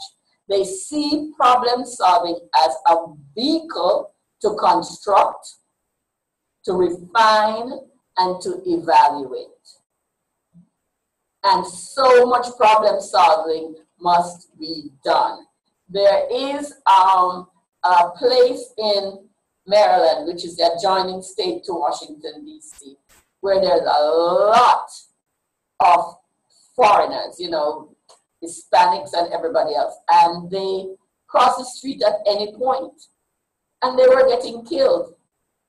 The government considered how many people, you know, it was just the outside of the typical. And sometimes they were pushing baby strollers. The babies got killed or injured severely or whatever, and they had to build some walls, some fences down the median of the street. So you can't climb over, you can't push a baby carriage over that. So you have to know that in statistics, you look at the data, you evaluate the data, you plan what you're going to do for the remedy for the problem. So you have to be adaptable if you can use your mathematics. You have to say, that is not important. That is only a prop that you use to show off. But that is not important. You need to know, and mathematics is the tool that people can use to make that decision, because it has a cost, it has an effect, and you can judge that, right? Schooling should prepare students to be adaptable learners. So if they're faced with unpredictable situations, they can remain effective workers. Now, look at what some of you are doing. You're getting a master's. Why did you make that decision? What's the mathematics in it? I need answers. What's the mathematics in it to get a master's? I'm listening. Okay, well, for some of us, it's not really about getting a master's. It's about getting your pay in August. Getting what? Making more money. Paid in August. For some people, it's getting paid in August. For some others, it's getting more money. But for some, it's getting paid in August, because you don't get paid in August if you don't have teacher certificate. So there's some math involved in that, right? Definitely. This is the first time teaching since I returned to Jamaica in summer school. But when I was in Washington, D.C., I used to work in the summer, but I had a name for it. And it wasn't the name of the children, it was to accomplish something to do with my house without having any carrying charges. So what happens, I get paid X amount for summer school. I can give you an example. One time, I had to change the windows in my house. But I went and paid for the windows like I would buy a lollipop or an ice cream cone. No filling out of papers to take it up on time and carrying it into next year and all of that. I could have stayed home. I could have done other things, but summer school is like for 6 weeks and ends at 1:30. But you still have to plan, you still have to mark papers, you still have to do whatever. But I had a plan. This year, my summer school money is windows. Do you know the relief I had when the man said, this is the bottom line, and I wrote him a check? Done. I do not have to think about windows again, except pulling them up and down. No money is involved in terms of pay. And sometimes when you buy on time, you could have waited a year, like for windows, I could have waited a year until I could pay for it cash. That's a life decision. Without a formula, I made up my own formula. I do not want to pay interest. After a while, I used to buy cars cash. Because I said, the amount of money I have to pay for interest could go to something else. The other thing is I always try to do is to drive within the speed limit. I think paying speeding tickets is such a waste of money that I decide that I'm not going to look for the police, I'm not going to do anything, I'm just going to drive the speed limit. That is a mathematical decision. So the thing is, you have to go out in life to do this. Now, how is it that, how do we have to teach students in the classroom, not only to pass the CXC, but also to make life decisions? What do we have to do as we are teaching some of these things? Related to real life? Yes, yes, yes. We have to relate it to real life. We have to see the power of mathematics, like in compound interest. So we are encouraged to save. We have to see that when you do not work, you're losing money at different levels. It's not only what you have to give out, but it's what you cannot prepare for in the future. So we have to make links, and that is very good. And you know, in the last and final analysis, we want to show students the power and the beauty of mathematics. The power and the beauty of mathematics. Some people have said that all our problems should be couched in a problem-solving context. So they always have to think, they always have to make up. You can use established formulas, but you have to know that this will apply in the situation when you make the decisions. Okay? The NCTM, National Council of Teachers of Mathematics, has recommended that mathematics curriculum should be organized around problem solving, focusing on the following 4 things.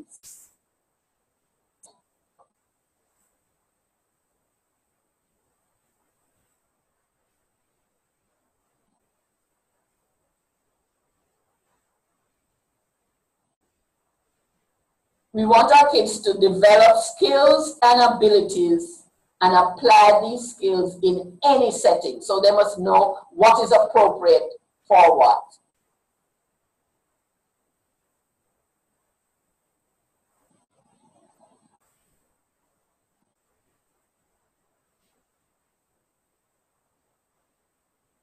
That's number 1. What do we do in statistics with the data that we gather? We gather just statistics, then we organize it. Analyze it. Yes, we interpret it. We communicate it to ourselves or to a group, and then we make decisions.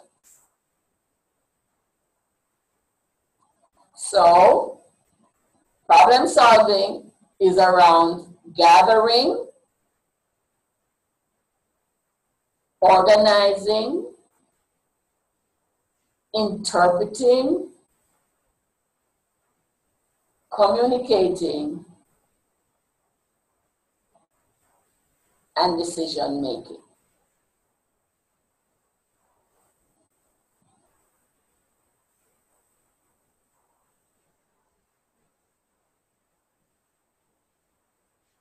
Now, this is not number 3. I'm just talking in general about something that happened.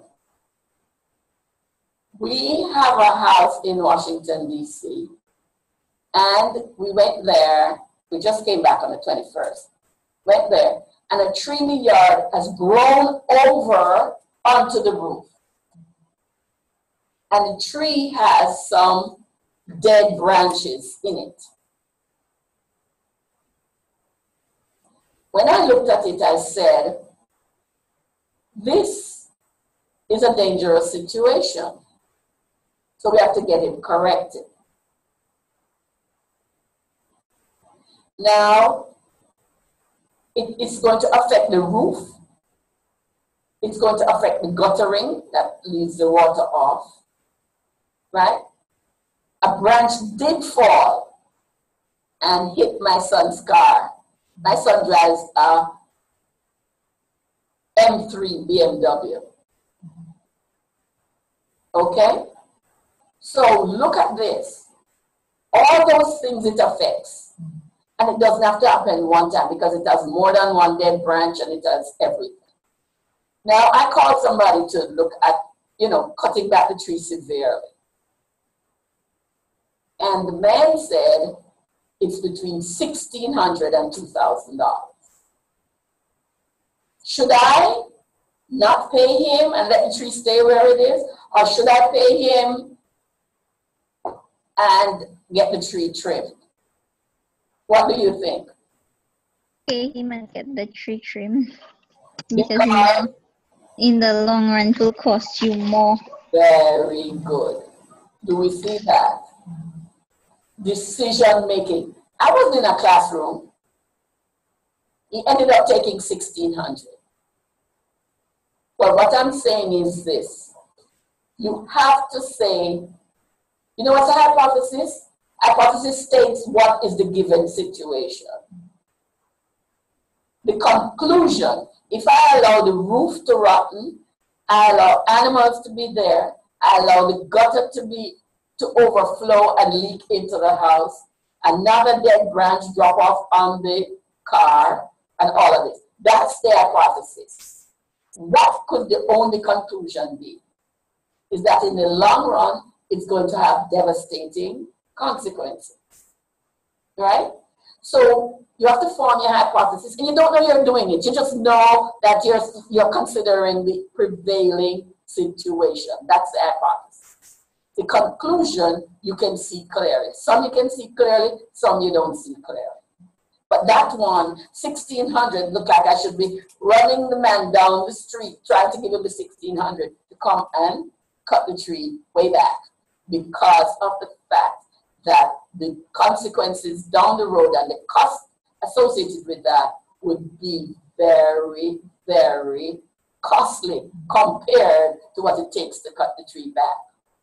Now, so the third one, they say, form a hypothesis to investigate problems. That's in a problem-solving context. There is no formula there, but I have to see what is existing, compare the cost of leaving it or correcting it. So that's what happens. Then, what we're doing now is transferring the skills from the classroom into real life. Do we see that? This one is very clear as to what I should do, but we sometimes don't have it as clearly defined, because sometimes we don't know about all the factors. Maybe those are not all the factors, but I could also get a man who can do it more cheaply, but doesn't have the tools or the skills, and it could, damage something. It could get entangled with electrical wires, cause a fire. So cost benefit. Maybe I could get somebody to do it for $800, but he doesn't have the right tools or the right equipment. This man had his equipment to shred the leaves and branches and all of that and all of that.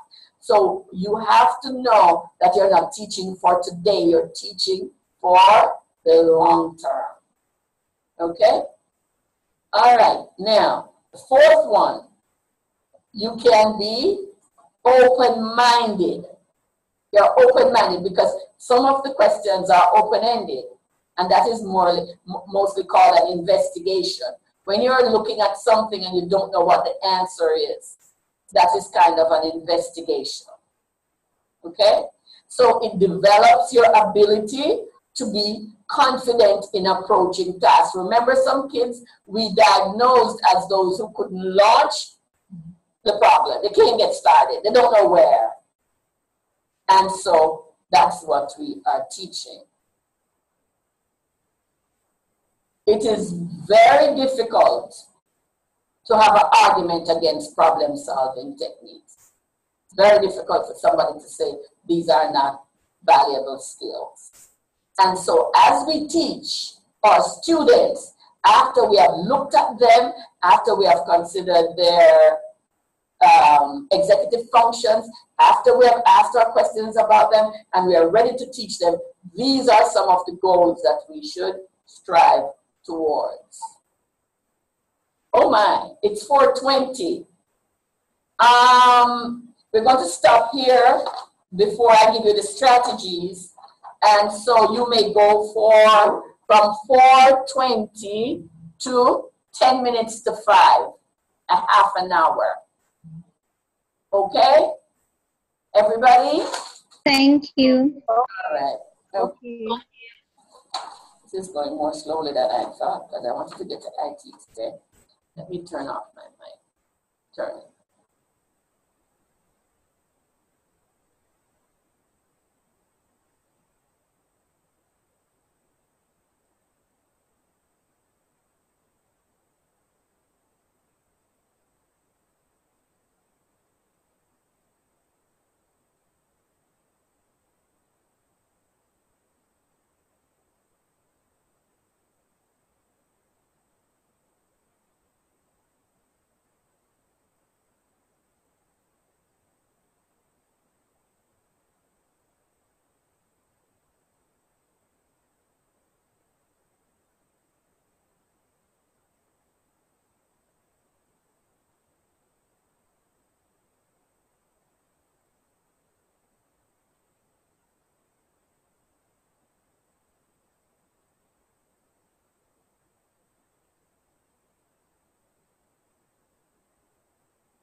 Hello, everybody.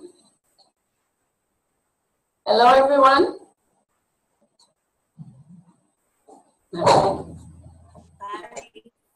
Hi. Hi. Yes, so we were saying all those things about wider application of mathematical skills in life. And when we have information and we're able to use it correctly, we say the person is intelligent. So teachers are responsible for creating, cultivating, and nurturing intelligent people. Okay. Problem-solving strategies.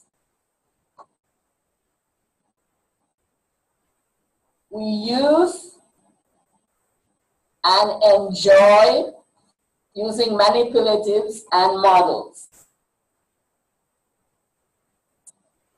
When something is visual and we can bring some concrete object to it, it takes away the fear, because of the absence of total abstraction.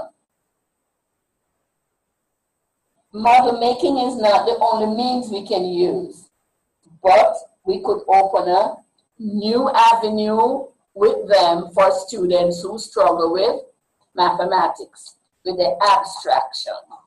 Okay? We could draw a picture that is semi-abstract, right? We could look for a pattern. We could guess and check. And when we're guessing and we're checking, it means that we are estimating and we're looking in context to see if this makes sense. All these things we have spoken about before, so I'm going to go through them a little bit faster. We can make a list. Remember, we make a list and then we prioritize. Then we reason logically, like me and my tree. Yes? Whether to get it clipped, because what are the logical outcomes that I can predict even now before anything happens? Right? And we can work backwards. You know we can work backwards. Okay?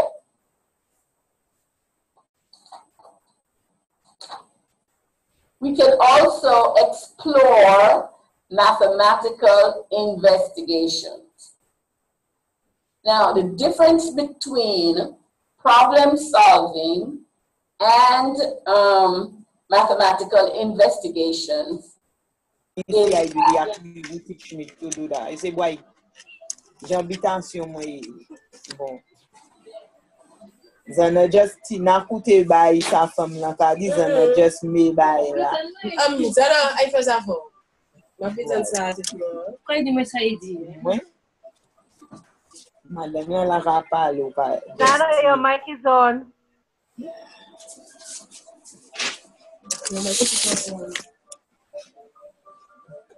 Okay. We are exploring mathematical investigations and we are giving the difference between both. When we are problem solving, we're asked to find some answer, but an investigation is more open-ended, okay? Because investigation means that we don't know all the facts, but we're going to put some things together logically, like when they have forensic files, those TV programs, they weren't there. They don't know the answer. They don't know who is the guilty party. But they know something has taken place. They have some information and they go about solving them. So they have to bring in tools upon tools upon tools. They use forensic medicine, they use DNA, they use measurements, they use discussion, and, look at different things. And they look for causes. Why they have this in front? Somebody was injured, somebody was murdered, and there's no sign of breaking in, so they know that the person might have known the person, who is the perpetrator of that crime. So investigation, I said, is different from the problem solving, because in problem solving, your stated outcome is in front of you, and you are working from what you know to provide what you are asked to find. But investigation is a little bit different. You have to do some exploration when you're in mathematical investigation. You have to put logics together. You have to say, that's why they will say, you know, the bullet comes from a certain point because of the trajectory and all of that. That is mathematics. It is not goal-oriented as problem solving is. This gives the student the opportunity to develop independent mathematical thinking. Independent mathematical thinking, because they have to perform, they have to form their own algorithm. They have to say, we're going to use this formula, we're going to use that formula, the logic tells me this, and so on. And so therefore, that's the difference. And they have to employ very high order thinking. They have to search for a pattern. They have to organize the data to see where it leads them. They have to conjecture, and they have to infer. They have to justify every step they take to see what it is that they are going to find. And alas, what we said the last time was what? Perseverance, right? Do you know there's a show on TV called Cold Case Files? What is that saying? Yes. They were doing an investigation and they have met a dead end. But why did they, if they are at a dead end, why did they bring them back on TV? Maybe for help. Pardon me? Maybe for help. Maybe somebody else. Right. But there's always one guy or two guys in the thing that it troubles them so badly that they go reopen it. So they have the ability to persevere. They have the ability to persevere. I looked at one of those cases, and at the time that the crime was committed, it's like 40 years. And this man confessed in prison. Two girls went out in Maryland, which is very near to DC, and they never showed up. One was 9 and one was 11 or something like that. And they never showed up. But you always have one person who could persevere. And so we're teaching we're teaching non-related mathematics per se, because it's not a calculation, but it impacts the ability to problem solve and to investigate. The people who said this file is closed, they just met a dead end and did not push the boundaries beyond that. Teaching with a focus on mathematical investigation allows the student to learn more about mathematical activity and thinking. It also helps to use intuition. So you see how many non-numerical things you have to use to be a good math student, because you're going to guess, but you're going to reasonably guess. You're going to reasonably guess. There was this guy who had somebody to pay a bill for him, dressed up in his clothes and really camouflaged, so he could have an alibi while he went and killed his wife. That is what he was thinking, that I couldn't be at two places at the same time, right?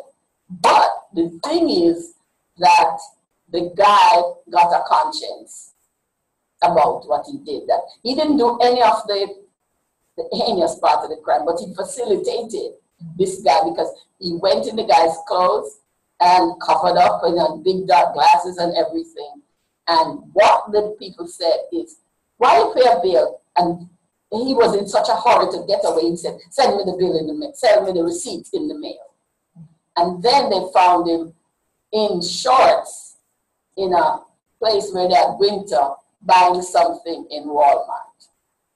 And you know, cameras are everywhere in Walmart. Your picture taken so many times a day you don't even know it. But the thing is that that's an investigation. It's open-ended. We do not yet know the answer. We have some facts and we pursue it with logic, with mathematical sense, with making generalization, with explaining, you know, giving possible reasons why we have on our hand the facts that we have. So these thinking processes enable the student to become confident, and that's what we want to do. We want to put in the workplace and in life and in the general population confident people who will be able to persevere, who will be able to be logical, who will be able to apply the new algorithms that they have made. Okay?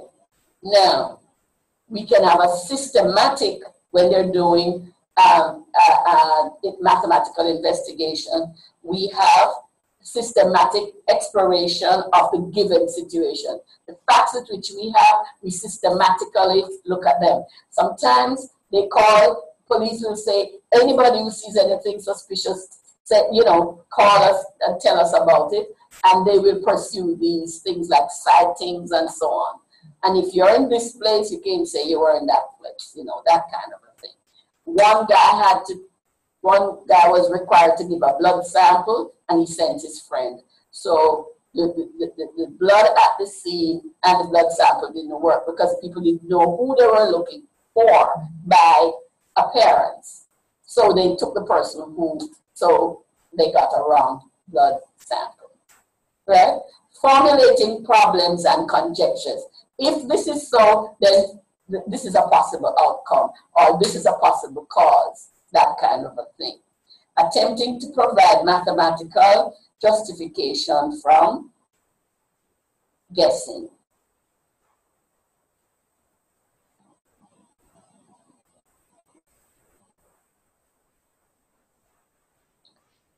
In this case, we have very bright students because they're thinking on the last 3 levels, the top 3 levels of the Bloom's taxonomy. And they're self-directed, they can persevere, all the nice qualities that we like to find in our students. Okay. Now, we know the difference between procedural and conceptual understanding. I will not touch that. Procedural understanding and conceptual understanding.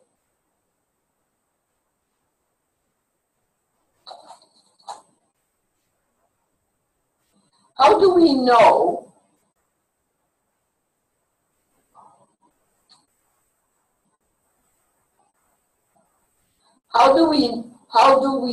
that we are enabling students to think mathematically? Through communication. How do we know?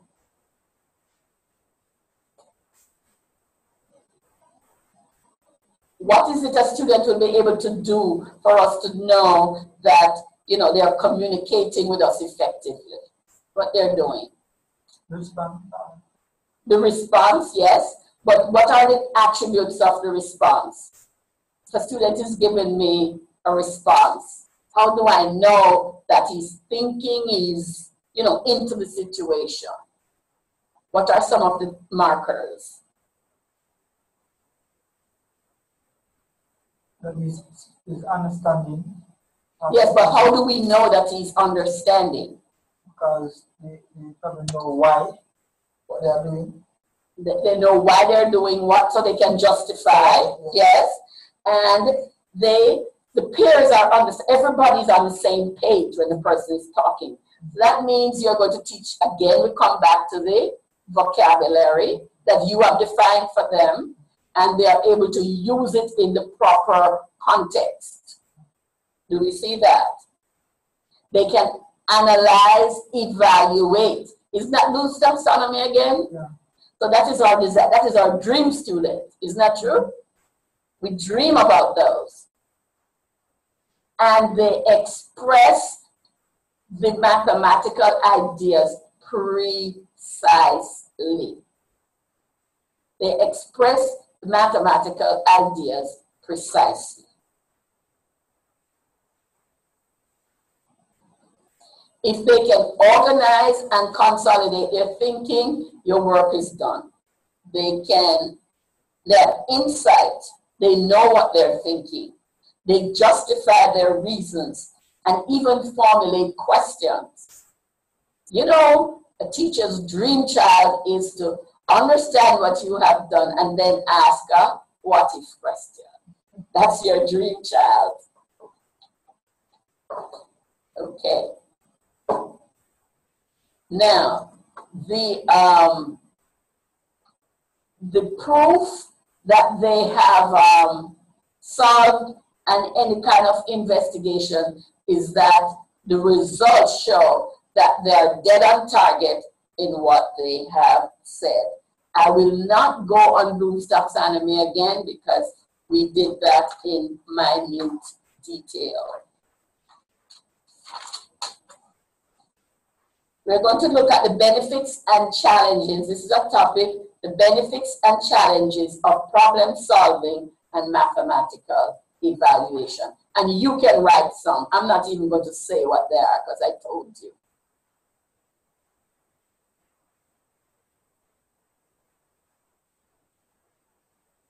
So you write 4 things for me that you think is a benefit and the challenge of problem solving and mathematical investigation. I'm going to give you 5 minutes to think about it and we are going to share.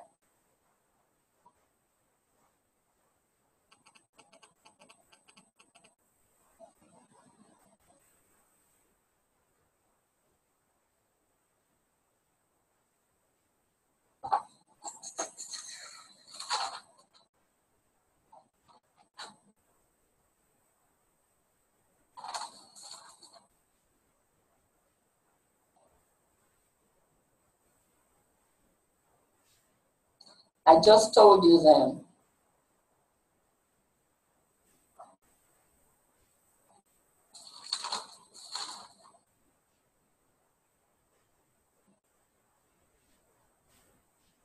I'm going to call on everybody. You need to give me 4 things that are the benefits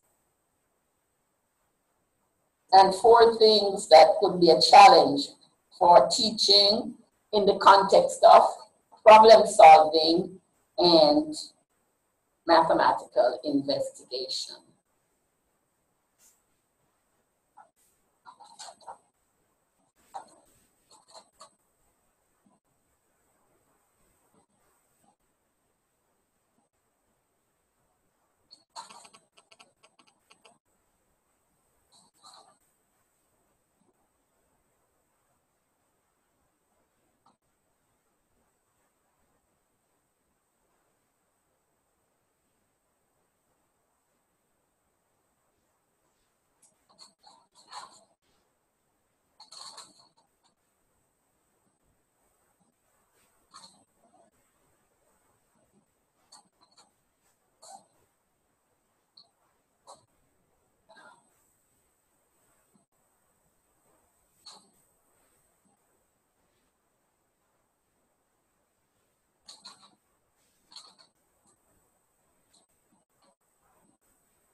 Are we ready to share?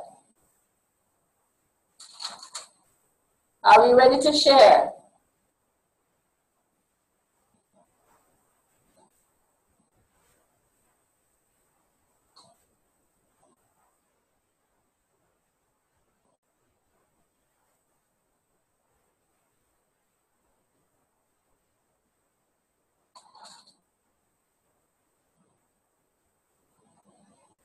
What we say students will develop the ability to do.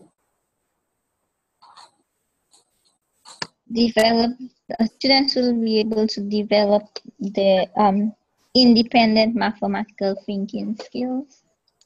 Yes, that's one. Employ high order patterns.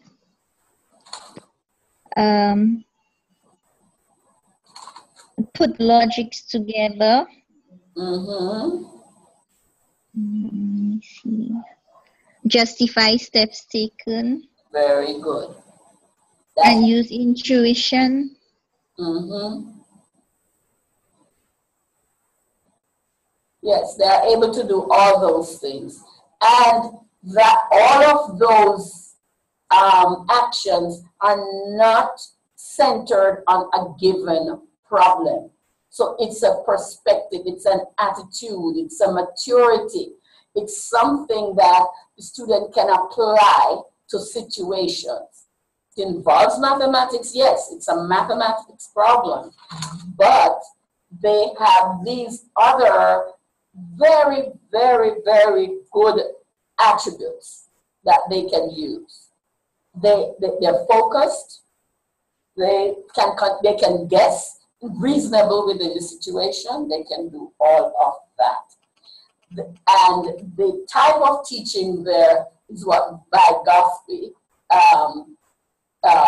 advocates, where it is student-centered. But that's your dream student. That's your dream student.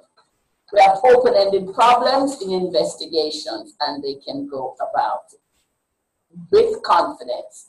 Now, you can get many answers for it, but at the same time, you are just pleased to be a part of that situation when you have students of that caliber. All right. Open-ended questions are typically the ones that could have multiple answers, like the forensic files people. They don't know what they're looking for, but it has very specific and definite criteria that must be satisfied. You must be placed in the situation. Your DNA should, concur with what they found at the scene. Your actions subsequent to the event that they are investigating, and so on. So you have the student is beginning to enjoy math now, because it encourages students to derive knowledge and apply the knowledge. They persevere, they can move on. Finally, they arrive at a generalization, right? They arrive at a generalization, and that is like the biggest thing, because now they can see the links. And we talk about umbrellas with certain information under the umbrella. They can apply to many situations. Some of this is repetitive. So here we are.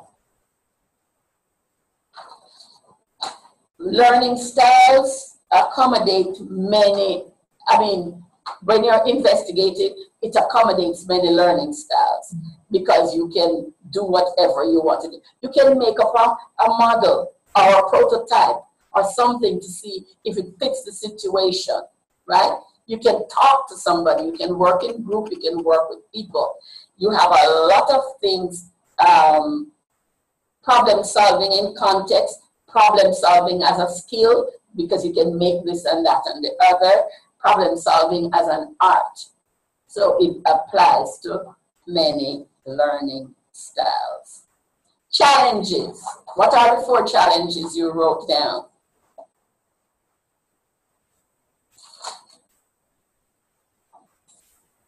What challenges teacher and student will face?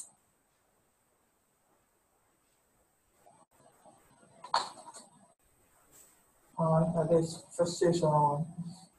Yes, you can get frustrated. You can get frustrated. What else? I'm waiting to hear from Diane, Caroline, Miss James, Zana, all these people, and Tasha. Well, I have not all students will be able to handle some of the more abstract concepts when it comes to investigation. So they might feel a bit overwhelmed. Yes, that's so, yeah. What else? Somebody else?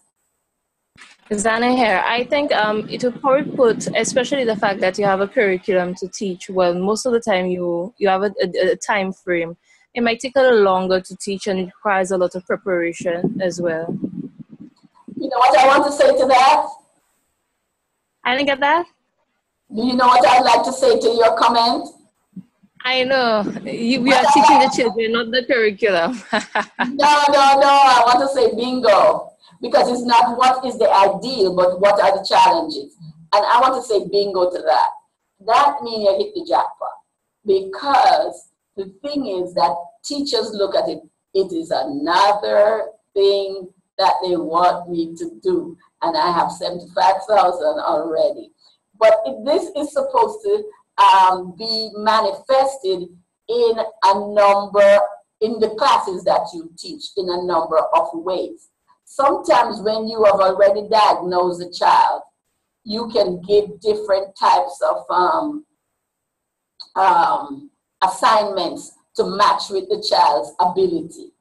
And remember, we have to gauge what we give to our students in order that if it's beyond their tolerance for, challenge and all of that, then we do not do that. We can break it down into simple tasks. Remember, those are the practical interventions that we can make. But you hit the nail on the head when you say that some people might find it too challenging. They give up. Some people might be turned off. Some people might be turned on by the challenge. Because we have had people in the society, when the teacher was teaching them, they did not know who they were teaching. They didn't know that they were teaching the Prime Minister when they were talking to Ms. P, right? Or Mr. Holness or somebody. They don't know. So the thing is that we're giving opportunities for students to develop their abilities in all these areas. So it's not everybody who is going to do it at the same time, but we can teach it so that students can begin to catch on to the level that they're able to do so. Go ahead. Okay, looking at sourcing the information, it might require a lot of information and they might know where to look for it. I'm not getting everything, but I got something what you say. Okay, my internet is a little unstable. Yes, I'm saying that it may require them to get information that may not be readily accessible to them. Exactly. They might not know where to look for it, or they might be overwhelmed by the information they have sourcing. Yes, they might not be able to get the information, but the thing is that we are guide on the side, remember? And if we see a child has the interest, but not that information, we could suggest, places where they could find the information. And sometimes at that tender age when you're in school, depending on the level, you can give problems that are manageable just to see if they can recognize that I need information. That is also something positive. I need information. Like I need a tutorial to use my iPhone. So I have to go to somebody who's 7 years old and they will show me because the kids know so much about these devices. You met another one, anybody? Somebody who hasn't spoken as yet?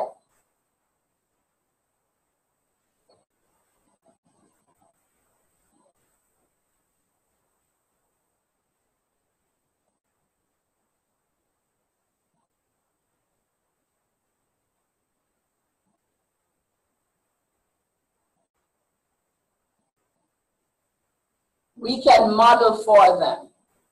Do we know the answer to every single problem, especially if it's in a real life context? We can speak out loud. Didn't we just say that? Let them speak out loud. What do you know so far? What do you know so far? So they can say, and that's where the communication comes in. I know this, that, and that. But that only takes us to a certain point in the solution. Then we give them a little help. Either we give them something that, from our own body of knowledge, or we can refer them to our website or something like that. And alas, it is so good that we have the internet. Although it is used for negative, it can be used for very positive reasons.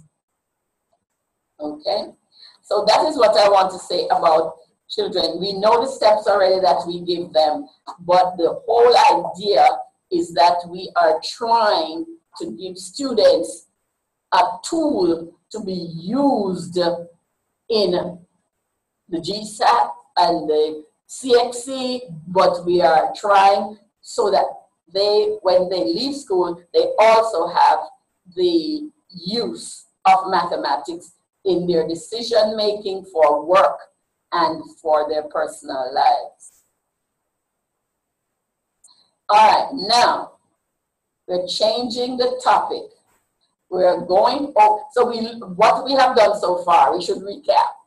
We have looked at the teacher to be a problem solver by doing their own work, an investigation, diagnosis, and intervention, so that the children in the classes will become good problem solvers. We have some causes, and the new idea to which we have been introduced is what? Executive function. And they gave us some definite and specific steps that we can take, and then we turn to the student as the problem solver and what it takes to produce a problem solver who can look at a big picture and do something about it. I think that's where we have reached so far. Now, we are looking at teaching mathematics with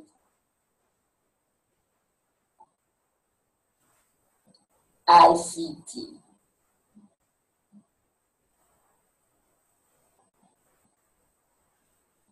We have to one degree or the other, the availability of computational tools such as computers, graphing calculators,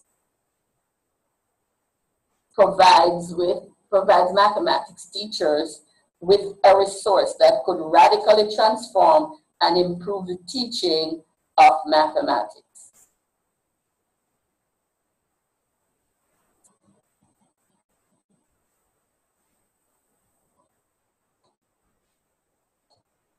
I do not know how many people use graphing calculators in their classes. How many people have graphing calculators? We don't allow the students to use it. You don't allow the students to use graphing calculators? No, we don't. Okay.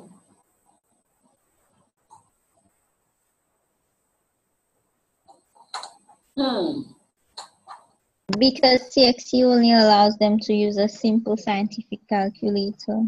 Okay. So we are going to be teaching them how to use a scientific calculator. Now, there is disagreement on use of calculators and at what stage it should begin. Anybody want to offer their opinion? Well, that's a huge debate in my school actually, because when I was teaching third form, I wasn't letting them use calculators because not all of them had it, so I wanted them to use the tables and stuff like that. But other teachers, they strongly believe, like it's their religion, that students should start using calculators in fourth form and fifth form. But my take on it is, if they have the calculators, why not teach them whenever they have it so they can make better use of it? So the argument was that if you restrict them from using calculators in Form 1, 2, and 3, then you are forcing them to use their mental arithmetic. But in Form 4 and 5, they can use the calculators because it will save time when they have to find things like sine and cosine. But in a way, I disagree with it because I'm thinking that if they have it, teach them to use it correctly. Don't just let them, like in Form 4 and 5, doesn't really teach them how to use a calculator. Although I do take time to teach whenever I'm introducing a topic like exponents and something like that, but not all of them do. So I think that we should, from the lower school, if they have to use it to probably take the square root or the square, I don't see anything wrong in teaching them how to use the tools that they have correctly instead of them using it incorrectly. And not just to say like, do not use calculators. If they have it, let them use it. But that's just my take on it. But in my school, definitely they do not promote use before 4th and 5th form. Comments from anybody? The same way first, we only start using it in Form 4 and 5. Wow. However, what you see, the thing about it, I think they have two arguments to it. Really, sometimes they really want the students. We want to focus on mental arithmetic, where the students are able to use their brains, and as opposed to using a calculator to do the 5 plus 8. But the downfall to that is sometimes when we allow them to use it in Form 4 and Form 5, the students do not understand the use of it, especially when teaching fractions. The students don't know that you can use the calculator to solve a fraction question to prove your answer. So I think sometimes it's good, like Anya said, maybe we can introduce it early, but all we have to look at is the effective and the efficient use of it at an earlier stage. Anybody else? Well, I think for Jamaica, they use it from 8th grade. Because that's Form 2. Yes, and based on the topics that falls in the curriculum that requires calculator, then they will teach them to use it. They mostly use the bulk of the calculator in grade 9, but they introduce them to it from grade 8. So because I think basic consumer arithmetic, they want to let them use it to find simple interest and so forth, and find probably percentage, so to speak. So I guess they based on where topics are in curriculum, they're introduced them to. But some school in Jamaica start them from as early as primary school, so I don't know. But they don't allow them to use it in exam from grade 7, Form 1 and 2. They don't allow them to use it in exam. Okay. But they will have them use it in class to kind of let them get manipulate the questions and to hurry up the answer, because there are certain topics that you want to move on quickly, so using a calculator can help you to solve the problem or prove the answer. Anybody else? Everybody away from here is in St. Lucia? No, I'm in Dominica. Okay, so you tell me what is your idea and how they promote or do not promote the use of calculators at your school. In your we withhold it until well, it doesn't make sense because they use it for their science and their geography. Since the lower forms, Form 1 and Form 2, but in mathematics we started at 3rd form, where they do sine and cosine, and they have to do mortgages and bigger numbers. Yes. We sit at 3rd form. Well, I have a whole different idea. And Nelson, at our school, we used to, years ago, use it in the 3rd form, but what we noticed is that when you give the students an exam and they have the calculator, when the question, if the instruction says show all working, you would see if a child is let's say they have a fraction, instead of showing you they're adding the fraction, they're just putting an answer on the paper. And for what we realized is that with the use of the calculator, it was at the earlier form, it was eliminating all the little steps that they needed to in terms of their working to show for CXC. Because when you look at the grades assigned to the question, you cannot just have an answer for 2 marks. You need to have some form of working. So that is why we eliminated it in Form 3. After a while. So if you say show all your work, they still ignore it if they're able to use the calculator. Yes, that's what was happening. So you would give an exam, a full exam, let's say maybe about 5 questions or 6 questions in the form, CXC questions in Form 3. We give them about 5 or 6 right now. But what you would see is a child would have only 2 pages of work where you just see answers, answer equals this, answer equals that, and no working. So even if it's a 5-mark question, you just see answer equals this, and be expecting to get their 5 marks because we have the answer there. Well, on this, I have a problem with that though. This is a problem I've always faced, even as a student, because, okay, what exactly is classified as working when you really think about it? Because if I have a problem where one of the steps is for me to multiply, let's say 238 by 72, if I just put the answer, then they will give me my mark because it is assumed I use a calculator. So why, if I have 1/3 by 2 7s, I can't just put the answer because fractions are numbers too, aren't they? So I always have found a problem with that. Even with CXE paper 2, it is bold right on top of the same question, big and bold, saying you can use silent electronic calculators for this paper, and yet the first question is a fractions question, which if you have a proper calculator, you can simply put in your calculator and get the answer. So why can't the child be awarded full marks when the instructions clearly state that you can use a calculator?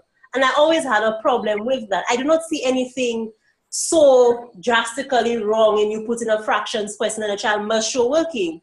If you have, like I said, 238 by 74, in primary school there is working for it, so why not insist the child show working for that as well?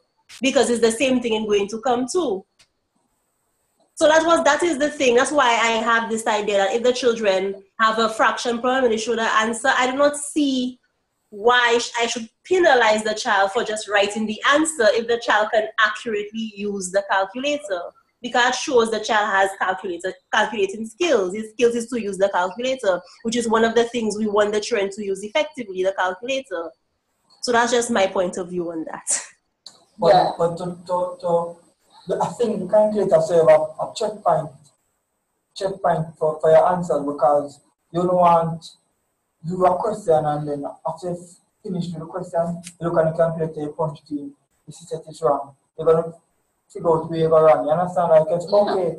This is, I think that is how we really introduce calculator in the teaching process and the learning process, because if you use it as a proof, a method of a tool for proof, I think they will better appreciate it instead of looking for the answer, because for the 6th grade student going to the high school in grade 7, they have a tendency to write answers when they give problems. And the purpose for that is because at 6th grade, GSHAT requires answers. They just shade it on the bubble sheet. And that's it. So therefore, they have this mentality after 1 year, 2 years, and coaching. This is the right thing you should do. When they leave from the primary school to the high school, they have the fear of mind that yes, it is the same thing. The teachers are required to require on answers. You understand? And when you're telling them to work it out, it's like you are not retooling them, reteaching everything back from scratch. But the whole ideal calculator, I think it should be in stages. I don't think it should be used per se to find a solution for a problem with the topic. I think it should be introduced by itself, teach them about the different stuff. Just like I could teach computer about keyboard. Teach them about keyboard, what certain things are for, and then basically after you have done that, and they can manipulate by using the keyboard. Then now you say to them, okay, this is a question, can you use a calculator and figure out what to solve the answer? And by doing that, I think they will appreciate using the calculator to check the answer instead of using the calculator to find the answer for the problem and not showing the work, So we have to introduce it. So introduce calculator use as a skill that you will acquire. Yes, so just like how we have computer. You say, okay, the calculator is a technology in the classroom that you can use. So instead of using your phone, you can use it. Yeah, let me ask you a question. Let me say something, then ask a question. calculators allow for reduced emphasis on computation because it can be used to compute, you know, like the same number you just gave me there, Miss James. The thing is that it makes it much more easily, you know, to get the right answer. But we are claiming in this problem solving thing that the calculator would speed up the process for the mundane things and get us to the reasoning and to the, you know, looking at implications and making projections and so on. So when we're teaching problem solving, we might not have to get the answer right to the last digit. But the reasoning skills and the guessing and the hypothesizing and the synthesizing and all of that is what is located. So probably what we're going to have to do is to be not so interested in 35,795, but the path it took to get them to that answer.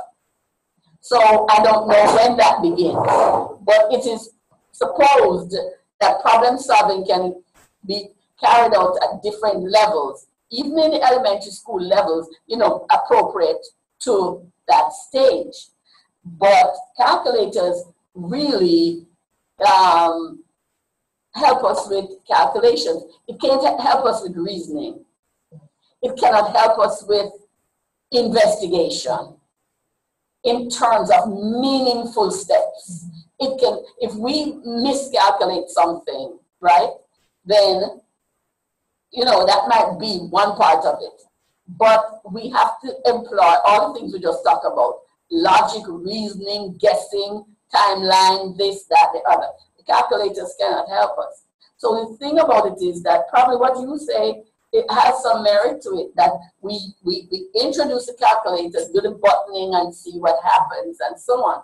Now, if we have a problem and it requires multiplication of fractions instead of addition of fractions, then if a person used the right operation, then probably they shouldn't be penalized. You see what I'm saying? Because they knew that they were to add and not multiply. So they already have the procedure down, and they're using the calculator to shorten the process. So the argument will continue because we do not know when we focus on problem solving, and it shouldn't be at time. It should be woven into. Yes, it should be ongoing. Next question. But if you look at when you look at an exam paper, you will see use calculators are allowed. Yes. Then when you turn the page and the end of the page, show working.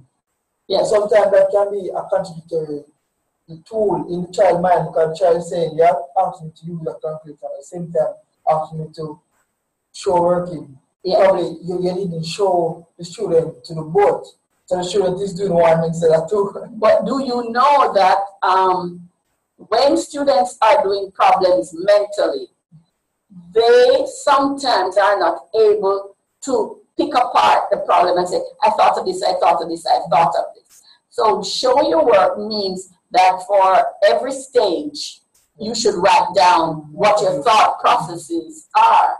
And so therefore, we need, like I asked in a teacher's workshop, I said, tell me what happens after you wake up. And the teacher said to me, this is a true story. She has her eyebrow shaped, so she says, I go fix my eyebrows. Can you get up and go fix your eyebrows without anything in between? You have to get up off the bed. You have to put your legs on the floor. You have to walk to the bathroom. You have to do this. You have to do that. But some people, they get to the end, and although they have taken the steps to get there, they do not recognize it as a step in the process of accomplishing a certain task. Yeah. That's how we have to show the validity of show your working. Exactly. Using a calculator because the student will always have it here to say, okay, question, punch it in, get an answer. But if you can show the student, say, look here, I won't be the one who's marking the paper. The person who's marking the paper don't know anything about math. So you have to show the person what you are doing so that they can understand, so that they can give you a grade. No, if they shouldn't have that understanding, they can say, okay, I have to show the working because it's yes, you can just write down what you do next. Yes. What you do next. So, I'm going to multiply this times this. If I'm finding area of compound figures, right? I'm going to find the area of each different part of the figure that makes up the compound figure. And then in the end, I'm going to add the areas to get the total area of the complete shape. Yes?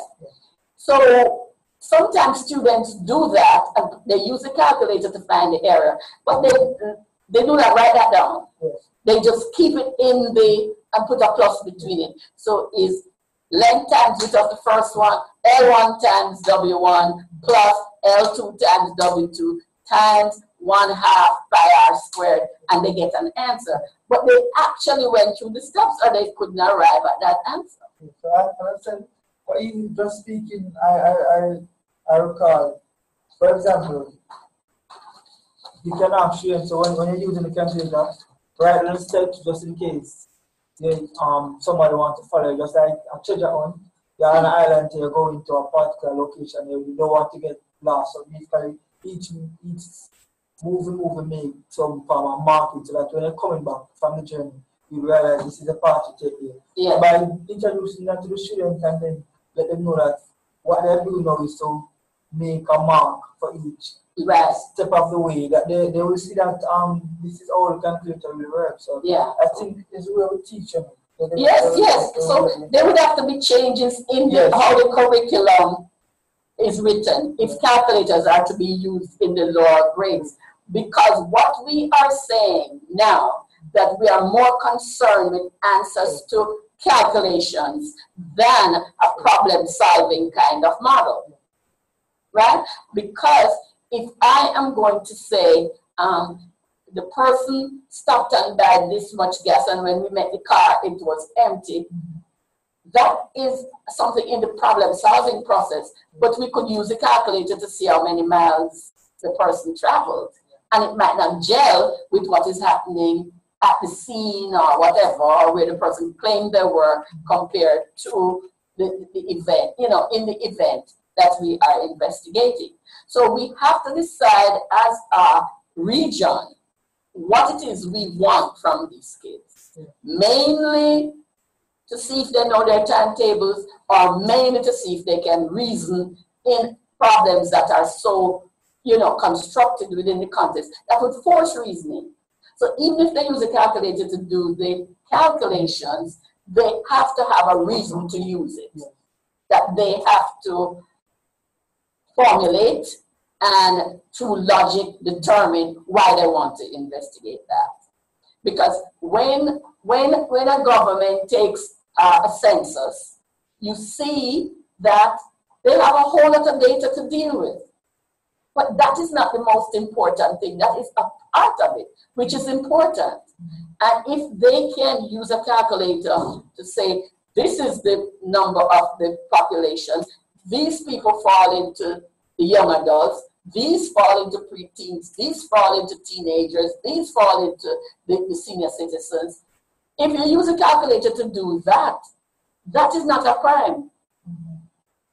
It is desirable because you're dealing with big figures and all of that. But what do we do with this information in problem solving? So we have to decide what we want. And then the use of calculator won't be that bad.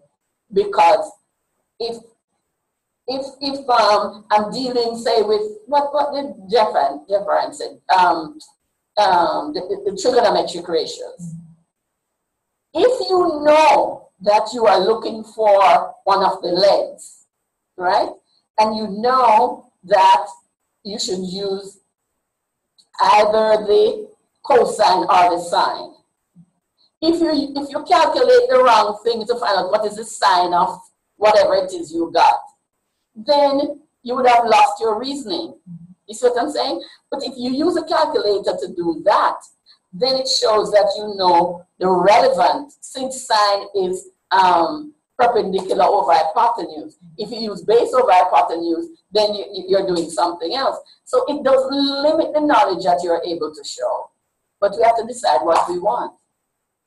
We have to decide what we want. Because I think calculators could be used in the, say from Form 1 or even in primary school.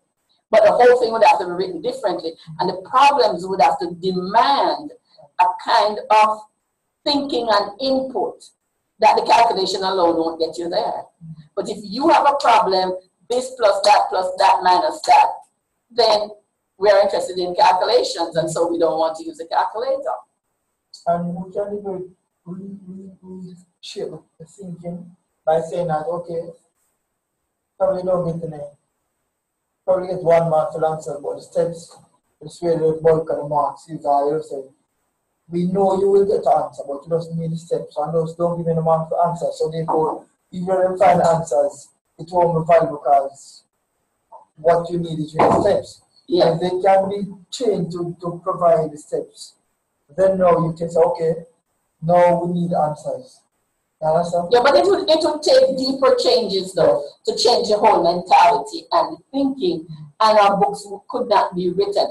Because you know, when you're doing higher math, you need to have a little dialogue going with the problem. You need to have a dialogue going. Like, you know, now we do this, now we do that. Now we take the average. Now, you know, we're finding area of a sector of a circle, right?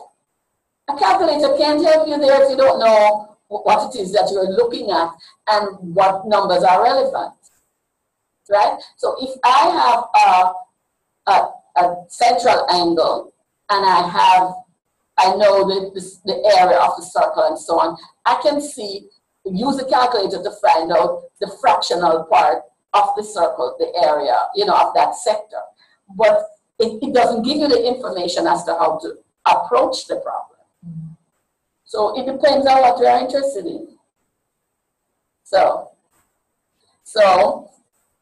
the thing about it is that the National Teachers Association, National Council of Teachers of Mathematics recommends that all students use calculator to explore and experiment with numerical and algebraic properties, patterns, and functions.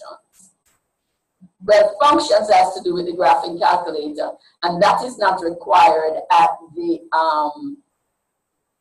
CXE level. But what I want to tell you, somebody mentioned about, you know, not having enough calculators, but probably what could happen if your school so desired, they could make a check-in, check-out policy with a set, like for a class, so everybody could be exposed to it. Because after a while, as you get into more problem-solving mode or investigatory mode, then you will be looking at the calculator as a tool to get you through some of the mundane stuff much faster. But the path you travel will be a test of your problem-solving skills. You see what I'm saying? So if I want to calculate something really fast and to see if it makes sense with the plan that I have set out for solving this problem, then I would be able to use a calculator, and it is not a negative reflection because I'm not looking for calculation, I'm solving a problem, either close-ended or open-ended. We should develop and reinforce skills such as estimation, computation, looking at data. Because we just said, what do we do with data? We have to collect it, organize it, we have to interpret it, we have to make projections, and then we go spend some money on whatever else we want. The calculator helps us to perform tedious calculations. So it has its use, right? If we are to decide whether something makes sense or not, we could get it very quickly. Like sometimes you are looking at cost of something. Like some people have an air conditioning unit and some people buy fans, right? Because the cost is too much. When you look at if you have a business and you look at the yearly cost of your electric bill for using the air conditioned units, then you might go to fans. But quickly you could calculate that, using the calculator. So you can gain access to things that you conjecture by checking the facts, the numerical facts, and see if you want to go down that road. You can say to yourself, would it be better if I get this place cooled by using fans versus the unit, and see what happens? I know for sure, my friends abroad, that some persons in Jamaica close their business because of the cost for electricity. Because we pay the highest electricity in the world. Truly. Truly. Okay? We recommend to teachers to model the use of calculators in computation and problem solving and concept development. Model the use of calculators in computation, problem solving, and concept development.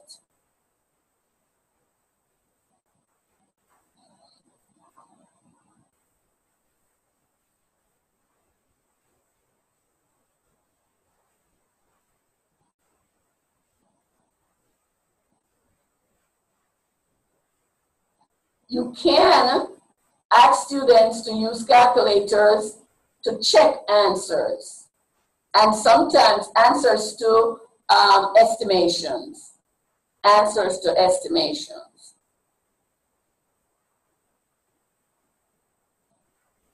You're to use technology that is grade appropriate, and that's what I think a lot of people think they're doing.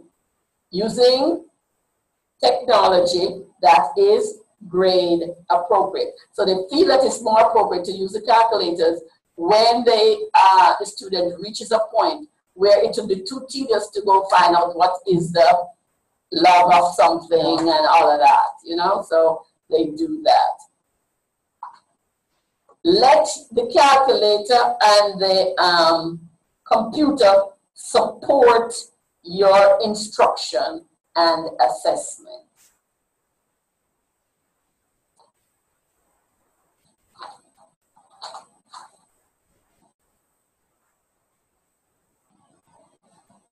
What does ICT mean? Information Communication Technology. Yes, information communication technology.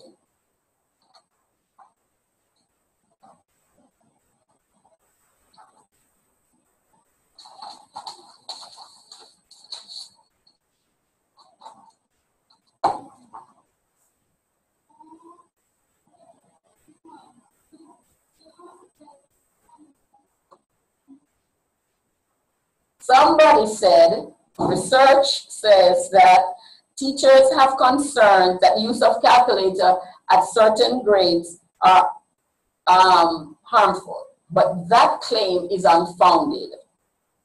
They do not harm computational ability, they enhance self-confidence.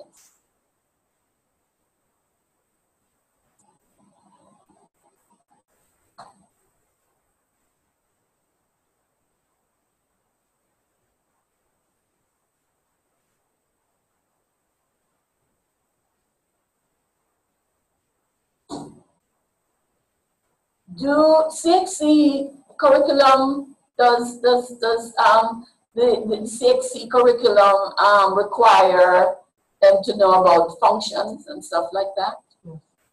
Okay. Yes. Now let me ask you this. If we know they should be able to graph y equals x squared, yes? Is that true? Yes. Y equals x squared. Maybe if they do not even have the calculator, but it would be very quickly shown if you had a calculator that you could project on the board, right?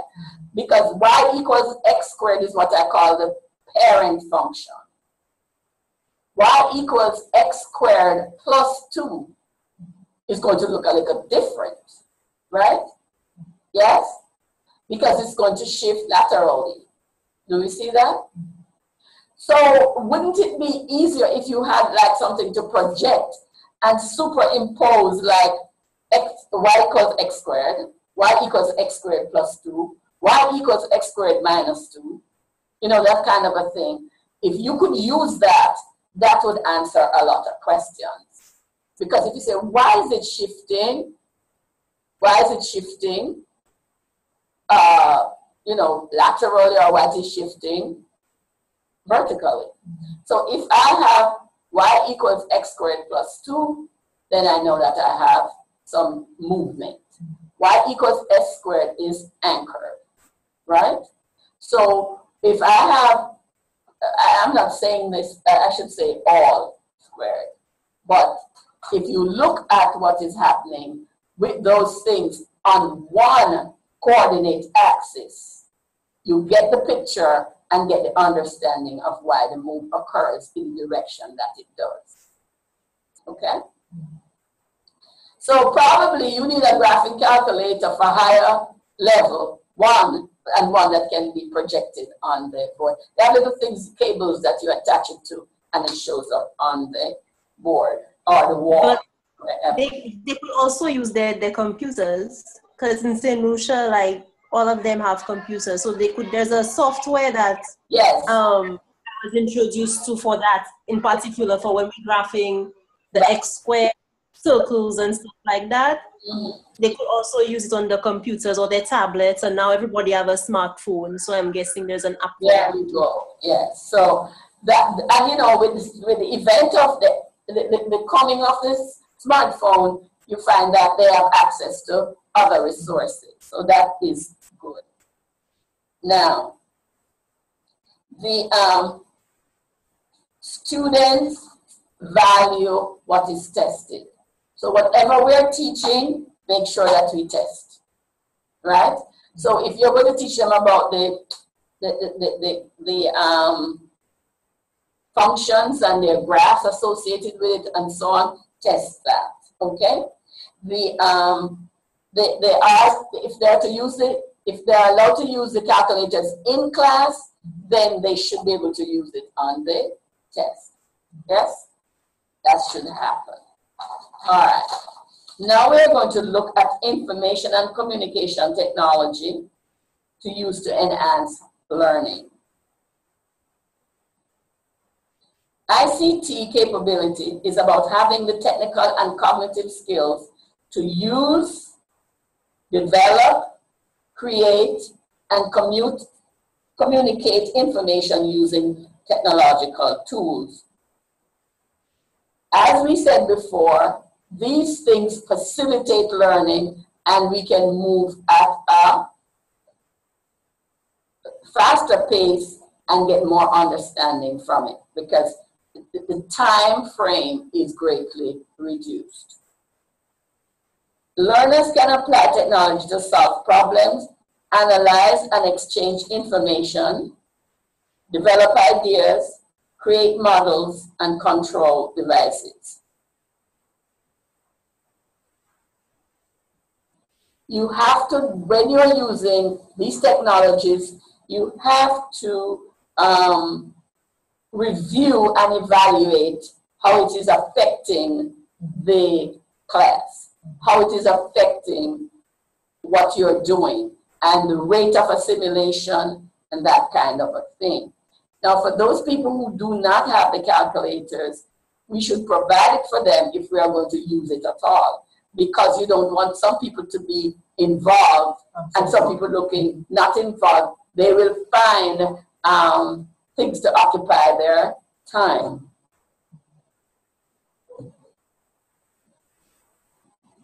It's more than using software applications, although the value and benefit of the applications it should not be diminished by that, okay?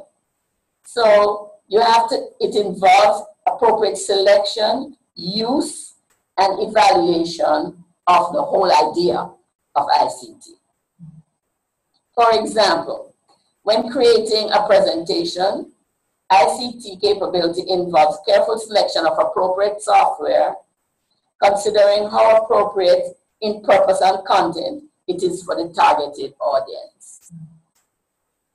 It's a medium used to ensure clear teaching and learning objectives and their achievement. There is a reading reference that I want to give to you.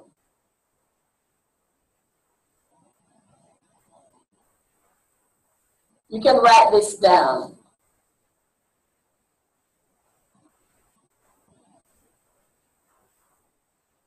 Information and communication technology in secondary schools by, I'm going to spell the name for you. It's Ofsted, O-F-S-T-E-A-D.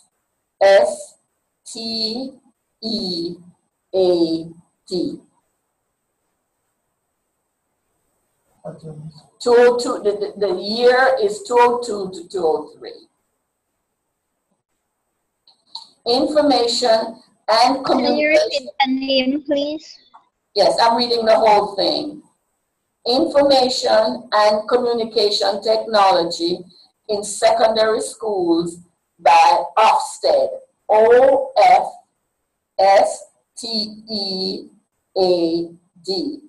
Date is 202-203.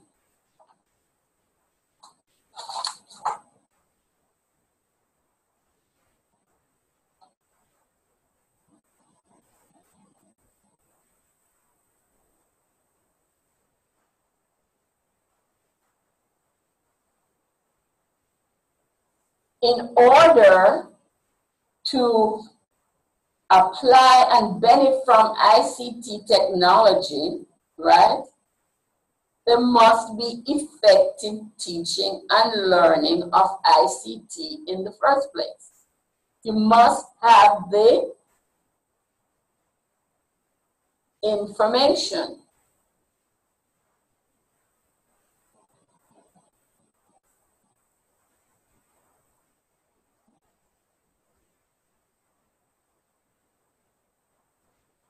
I don't know if in the other regions you have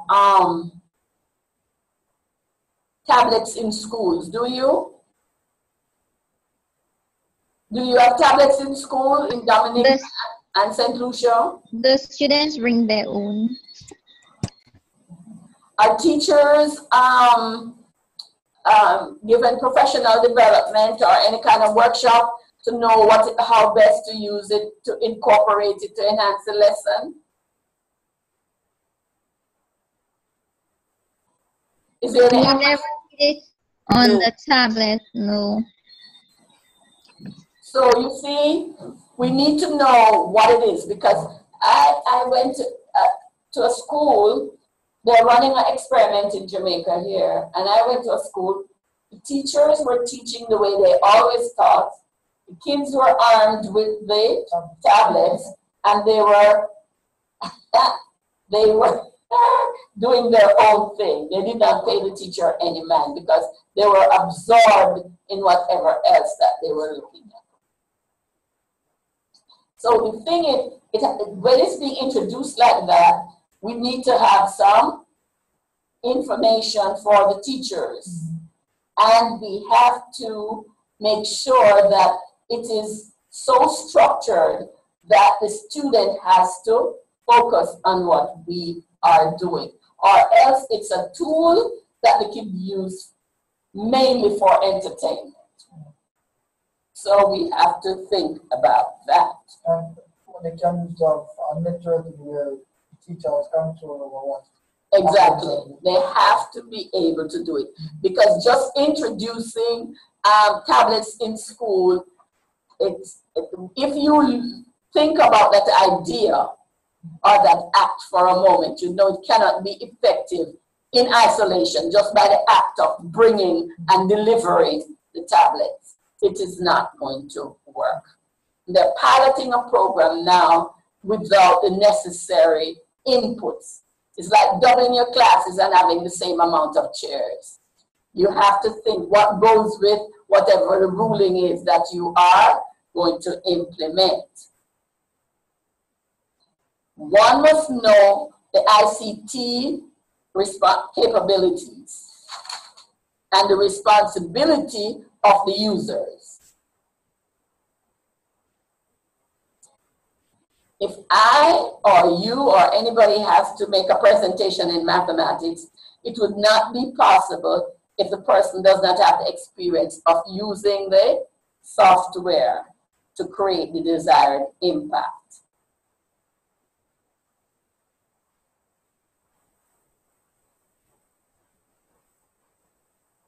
We must know the areas of ICT before we can learn new subject content.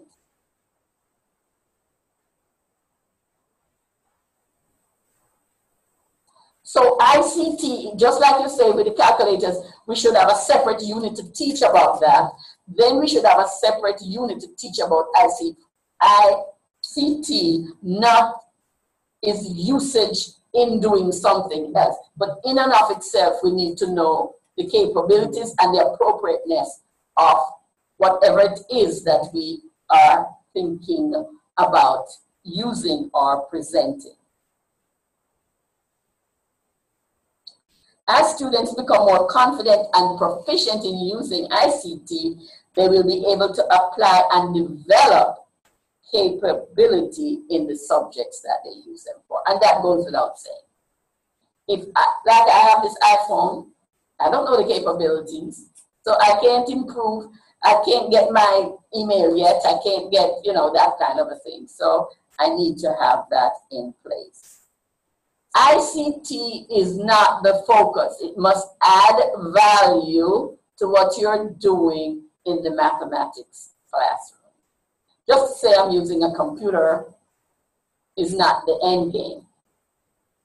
But to say I'm using the computer with GeoGebra, or I'm using it with this application or that application, must be linked to your objectives, your topic, your objectives, and it is a way of reaching your objectives at the end of the lesson. Must add value. It's not the lights are down on the ICT. It's supposed to add value to the teaching and the learning. It can be very effective to enhance subject teaching if you know what you're doing.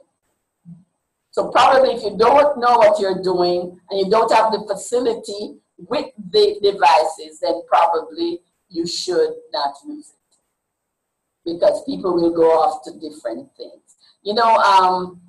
Parents have the power to control what their students see on the computers or the phones or whatever. And the teacher should have something that creates tunnel vision that you would have to listen, as Ricardo says. Interactive whiteboards is another thing that we could be using. But sometimes the cost is prohibitive in certain, context, right? So we have interactive whiteboards that my students could be talking to your students in St. Lucia or Dominica, but probably we don't have that. We have some video projection units. We have computer linked to microscopes, spreadsheets to capture and model data. Those things we can use, and students can see the effects readily. You don't have to wait to do homework. In statistics, I went to a school and a teacher gave about 40 pieces of data to be put in order. And she didn't have a clue how to teach the students to do that efficiently. And I whispered to her. And the next time I went there, she said, Miss, do you know that that is so efficient? They could use it in 5 minutes. They took the whole class because they missed something. Anybody knows about a stem and leaf plot? Yes. Yes. Statistics. Statistics. Stem and leaf in statistics help you to organize the data very quickly. Because all the things that are in the hundreds, you just put like 10 and whatever unit it is, the last unit, you can put it in order in a line, and then you can see. And if you turn it around, you can get a bar graph and all of that. So that is efficient. So you have to know what you're doing in order for this to be effective.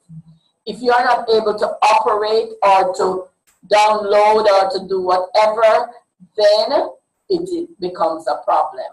But it is going to be more widely used, and so probably if you do not know, you can get a workshop that you could learn what to do. The CD-ROMs, resources from the internet, all provide example of ICT can be embodied in the subject teaching. The teacher's use of ICT may involve no use by students, and it could, one way or the other. The students very often can contribute to the achievement of the objectives when we are using ICT, because most of the time they are able to manipulate the device for the desired outcome. And some teachers do not use it because they think that it will cast a negative light on them if they do not know how to operate everything. Behaviorists maintain that learning changes behavior. Do you know that is the whole reason of learning? Is to have a change in behavior, attitude, perspective, everything. Because it is proven that the higher the level of education, the fewer violent acts that we have. The more educated the population, the fewer instances of violence that we have. And so therefore, you know that these kinds of devices that we now have, we can hold the entire world in the palm of our hands. And that can be used for very positive outcomes or very negative outcomes. So if you're going to use one of these devices, which I know you're using, then if you do not know everything about it, you can learn. Or if a student is in the class and you hit a barrier, you can make sure that if they help you, it's no shame. You can get there. Okay? So we are going to go on for about 10 more minutes, so stay with me. I'm reassuring you that I'm going to finish at 6:30. The behaviorists maintain that learning changes behavior. In ICT, this would be seen as the use of modules of program learning, where children use software to improve deficiencies in basic skills area of literacy and numeracy. So what they're saying in short, it is good to be used for drill and practice kinds of things, where you have to do instant recall, select an option, and then you get a feedback immediately. That is what they're saying. So the thing is, the more sophisticated skills are available, and some of them are very, very user-friendly. Like if you want to use GeoGebra or Geometry Sketchpad or something, they make it quite user-friendly. So there, we don't have to be fearful. We can launch. We don't have to be hesitant.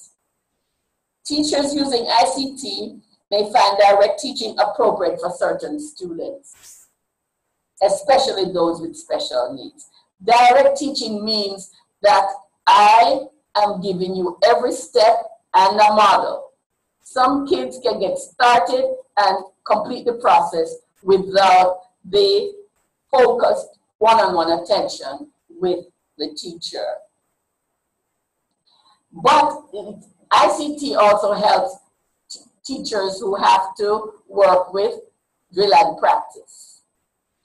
Because I know that I used to give lessons after school, and they had a program which gave a diagnostic test to students at their level. And once the test has been given, there is a numerical score and there is a narrative which speaks about the weakness of the child on that thing. Because by the time you reach the stage, you should know all of this, especially if it's computations and certain facts where you have to use formulas and so on. But what happens, once you get that, so the child can self-monitor, but you have to have the software. And the child has a folder. They put that in. And with the name and the number that you receive, you get practice sheets for that particular skill. Then when you show more proficiency, you can file that test. So the teacher is making sure that people don't get into negative behavior and so on. But everybody is managing their skill development. You see what I'm saying? So you just run your paper as you finish it. It marks it immediately, gives you immediate feedback, and then they begin to generate sheets for that weakness. And it generates it, and they do it. And when they begin to show proficiency now, they get another test for that particular skill. And you can build skills like that. And it takes less involvement from teacher. She is more supervising and making sure you're not climbing the walls or off task or whatever. And then if you have a problem that you didn't quite get, you can ask her, help with it and so on. But in terms of marking and giving comment and giving you additional practice, all of that is done by that program. And the thing about it is that when kids get feedback from the computer, they're not as turned off as when they get it from their teacher. So teachers can be freed up. You can have one teacher with a number of kids who will be in that kind of context, and they are making progress because they have to practice. Okay? So it's good for acquiring basic skill development. Once I have some things in place, like my timetables, like my number sense, like my ability to estimate, I can move faster when problems with specific details must be responded to. So you have a situation where after you have acquired these skills, now they become tools to do these kinds of problems. So when the staff at your school begins to think about using ICT across subject area, certain questions arise, as you must know. How is ICT being used currently, if at all? Because I've been to schools where places like USAID and World Bank and so give things to schools, like the projectors, the this, and all that, and it's not being checked out by the teachers. They just leave it there. I believe because the teachers are not fully oriented to the value of these things. Sometimes you have computer labs that are kept locked because students are not allowed to go in there by themselves because they wreak havoc with the situation, and teachers are not available to monitor the lab. Even the lab at the school, the student actually looking up the keyboard, taking off the pads off it. So that they're doing a lot of stuff with it, and probably it's I don't know what's the cause, but I think sometimes even teaching as our math teacher, Sometimes lab is not open or available to you. Therefore, it limits your time. So we have to do a problem solving around that, because sometimes on the keyboard they have a plastic covering that covers all the keys, and you just punch them normally, but you can't pick up, just a key, like that. Another question that could be asked is, what is inhibiting about the use of ICT? What do you think stop teachers from going in head first to try to use ICT in the classroom? Fear that some persons are fearful of technology. Yes, some people are fearful of technology, but we need to do some problem solving around that. Just like the kids are fearful of problems, certain problems, our word problems, our problem solving approach, then probably we could put the teachers at ease by saying, we have these tools that we can use. We are fully aware that you might not have all the know-how in place. So before we even mention it to the children, the population, we are going to equip you with the skills. Probably that would be a good thing. And since these things are available to us and they can really enhance what we are doing, then we should really begin to focus on that and see if we can equip teachers and bring them up to stuff. Even if it's one teacher or two teachers per school, because they can be the person to teach the other teachers. And some people are self-taught, some people take the time to go learn it, and so you could do it. What opportunities presently exist? You have to know if you have equipment. You have to know if that is something that is desirable. You have to know the process of securing the use of the equipment. You have to know how to use the equipment. All kinds of things have to be worked out. Because these students and teachers, if students don't understand, they don't necessarily break up the computer. When students are exposed to the computer, they go to other places other than the desired sites. And so you find that, or sometimes they're just vandalistic. They will break things, right? What are the next steps? How to develop and apply ICT capability. These are some of the questions that have to be asked. And you know something? Whether we like it or not, a time is coming when we're going to have to use it. And it is good tools, good idea, we need know-how.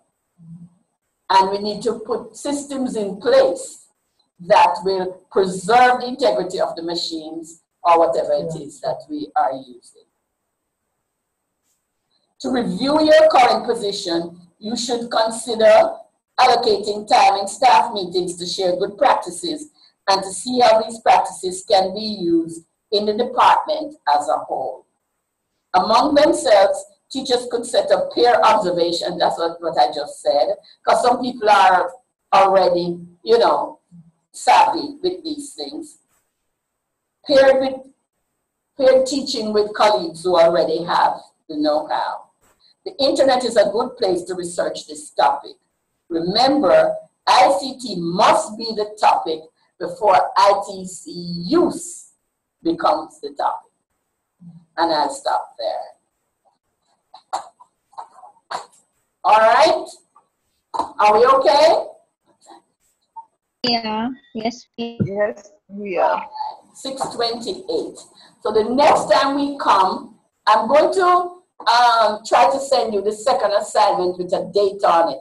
I'm very nervous about this time frame, but I'm going to try to send it to you this weekend, and so that you can have, an understanding of what you're up against and what it is that you have to provide for the second assignment.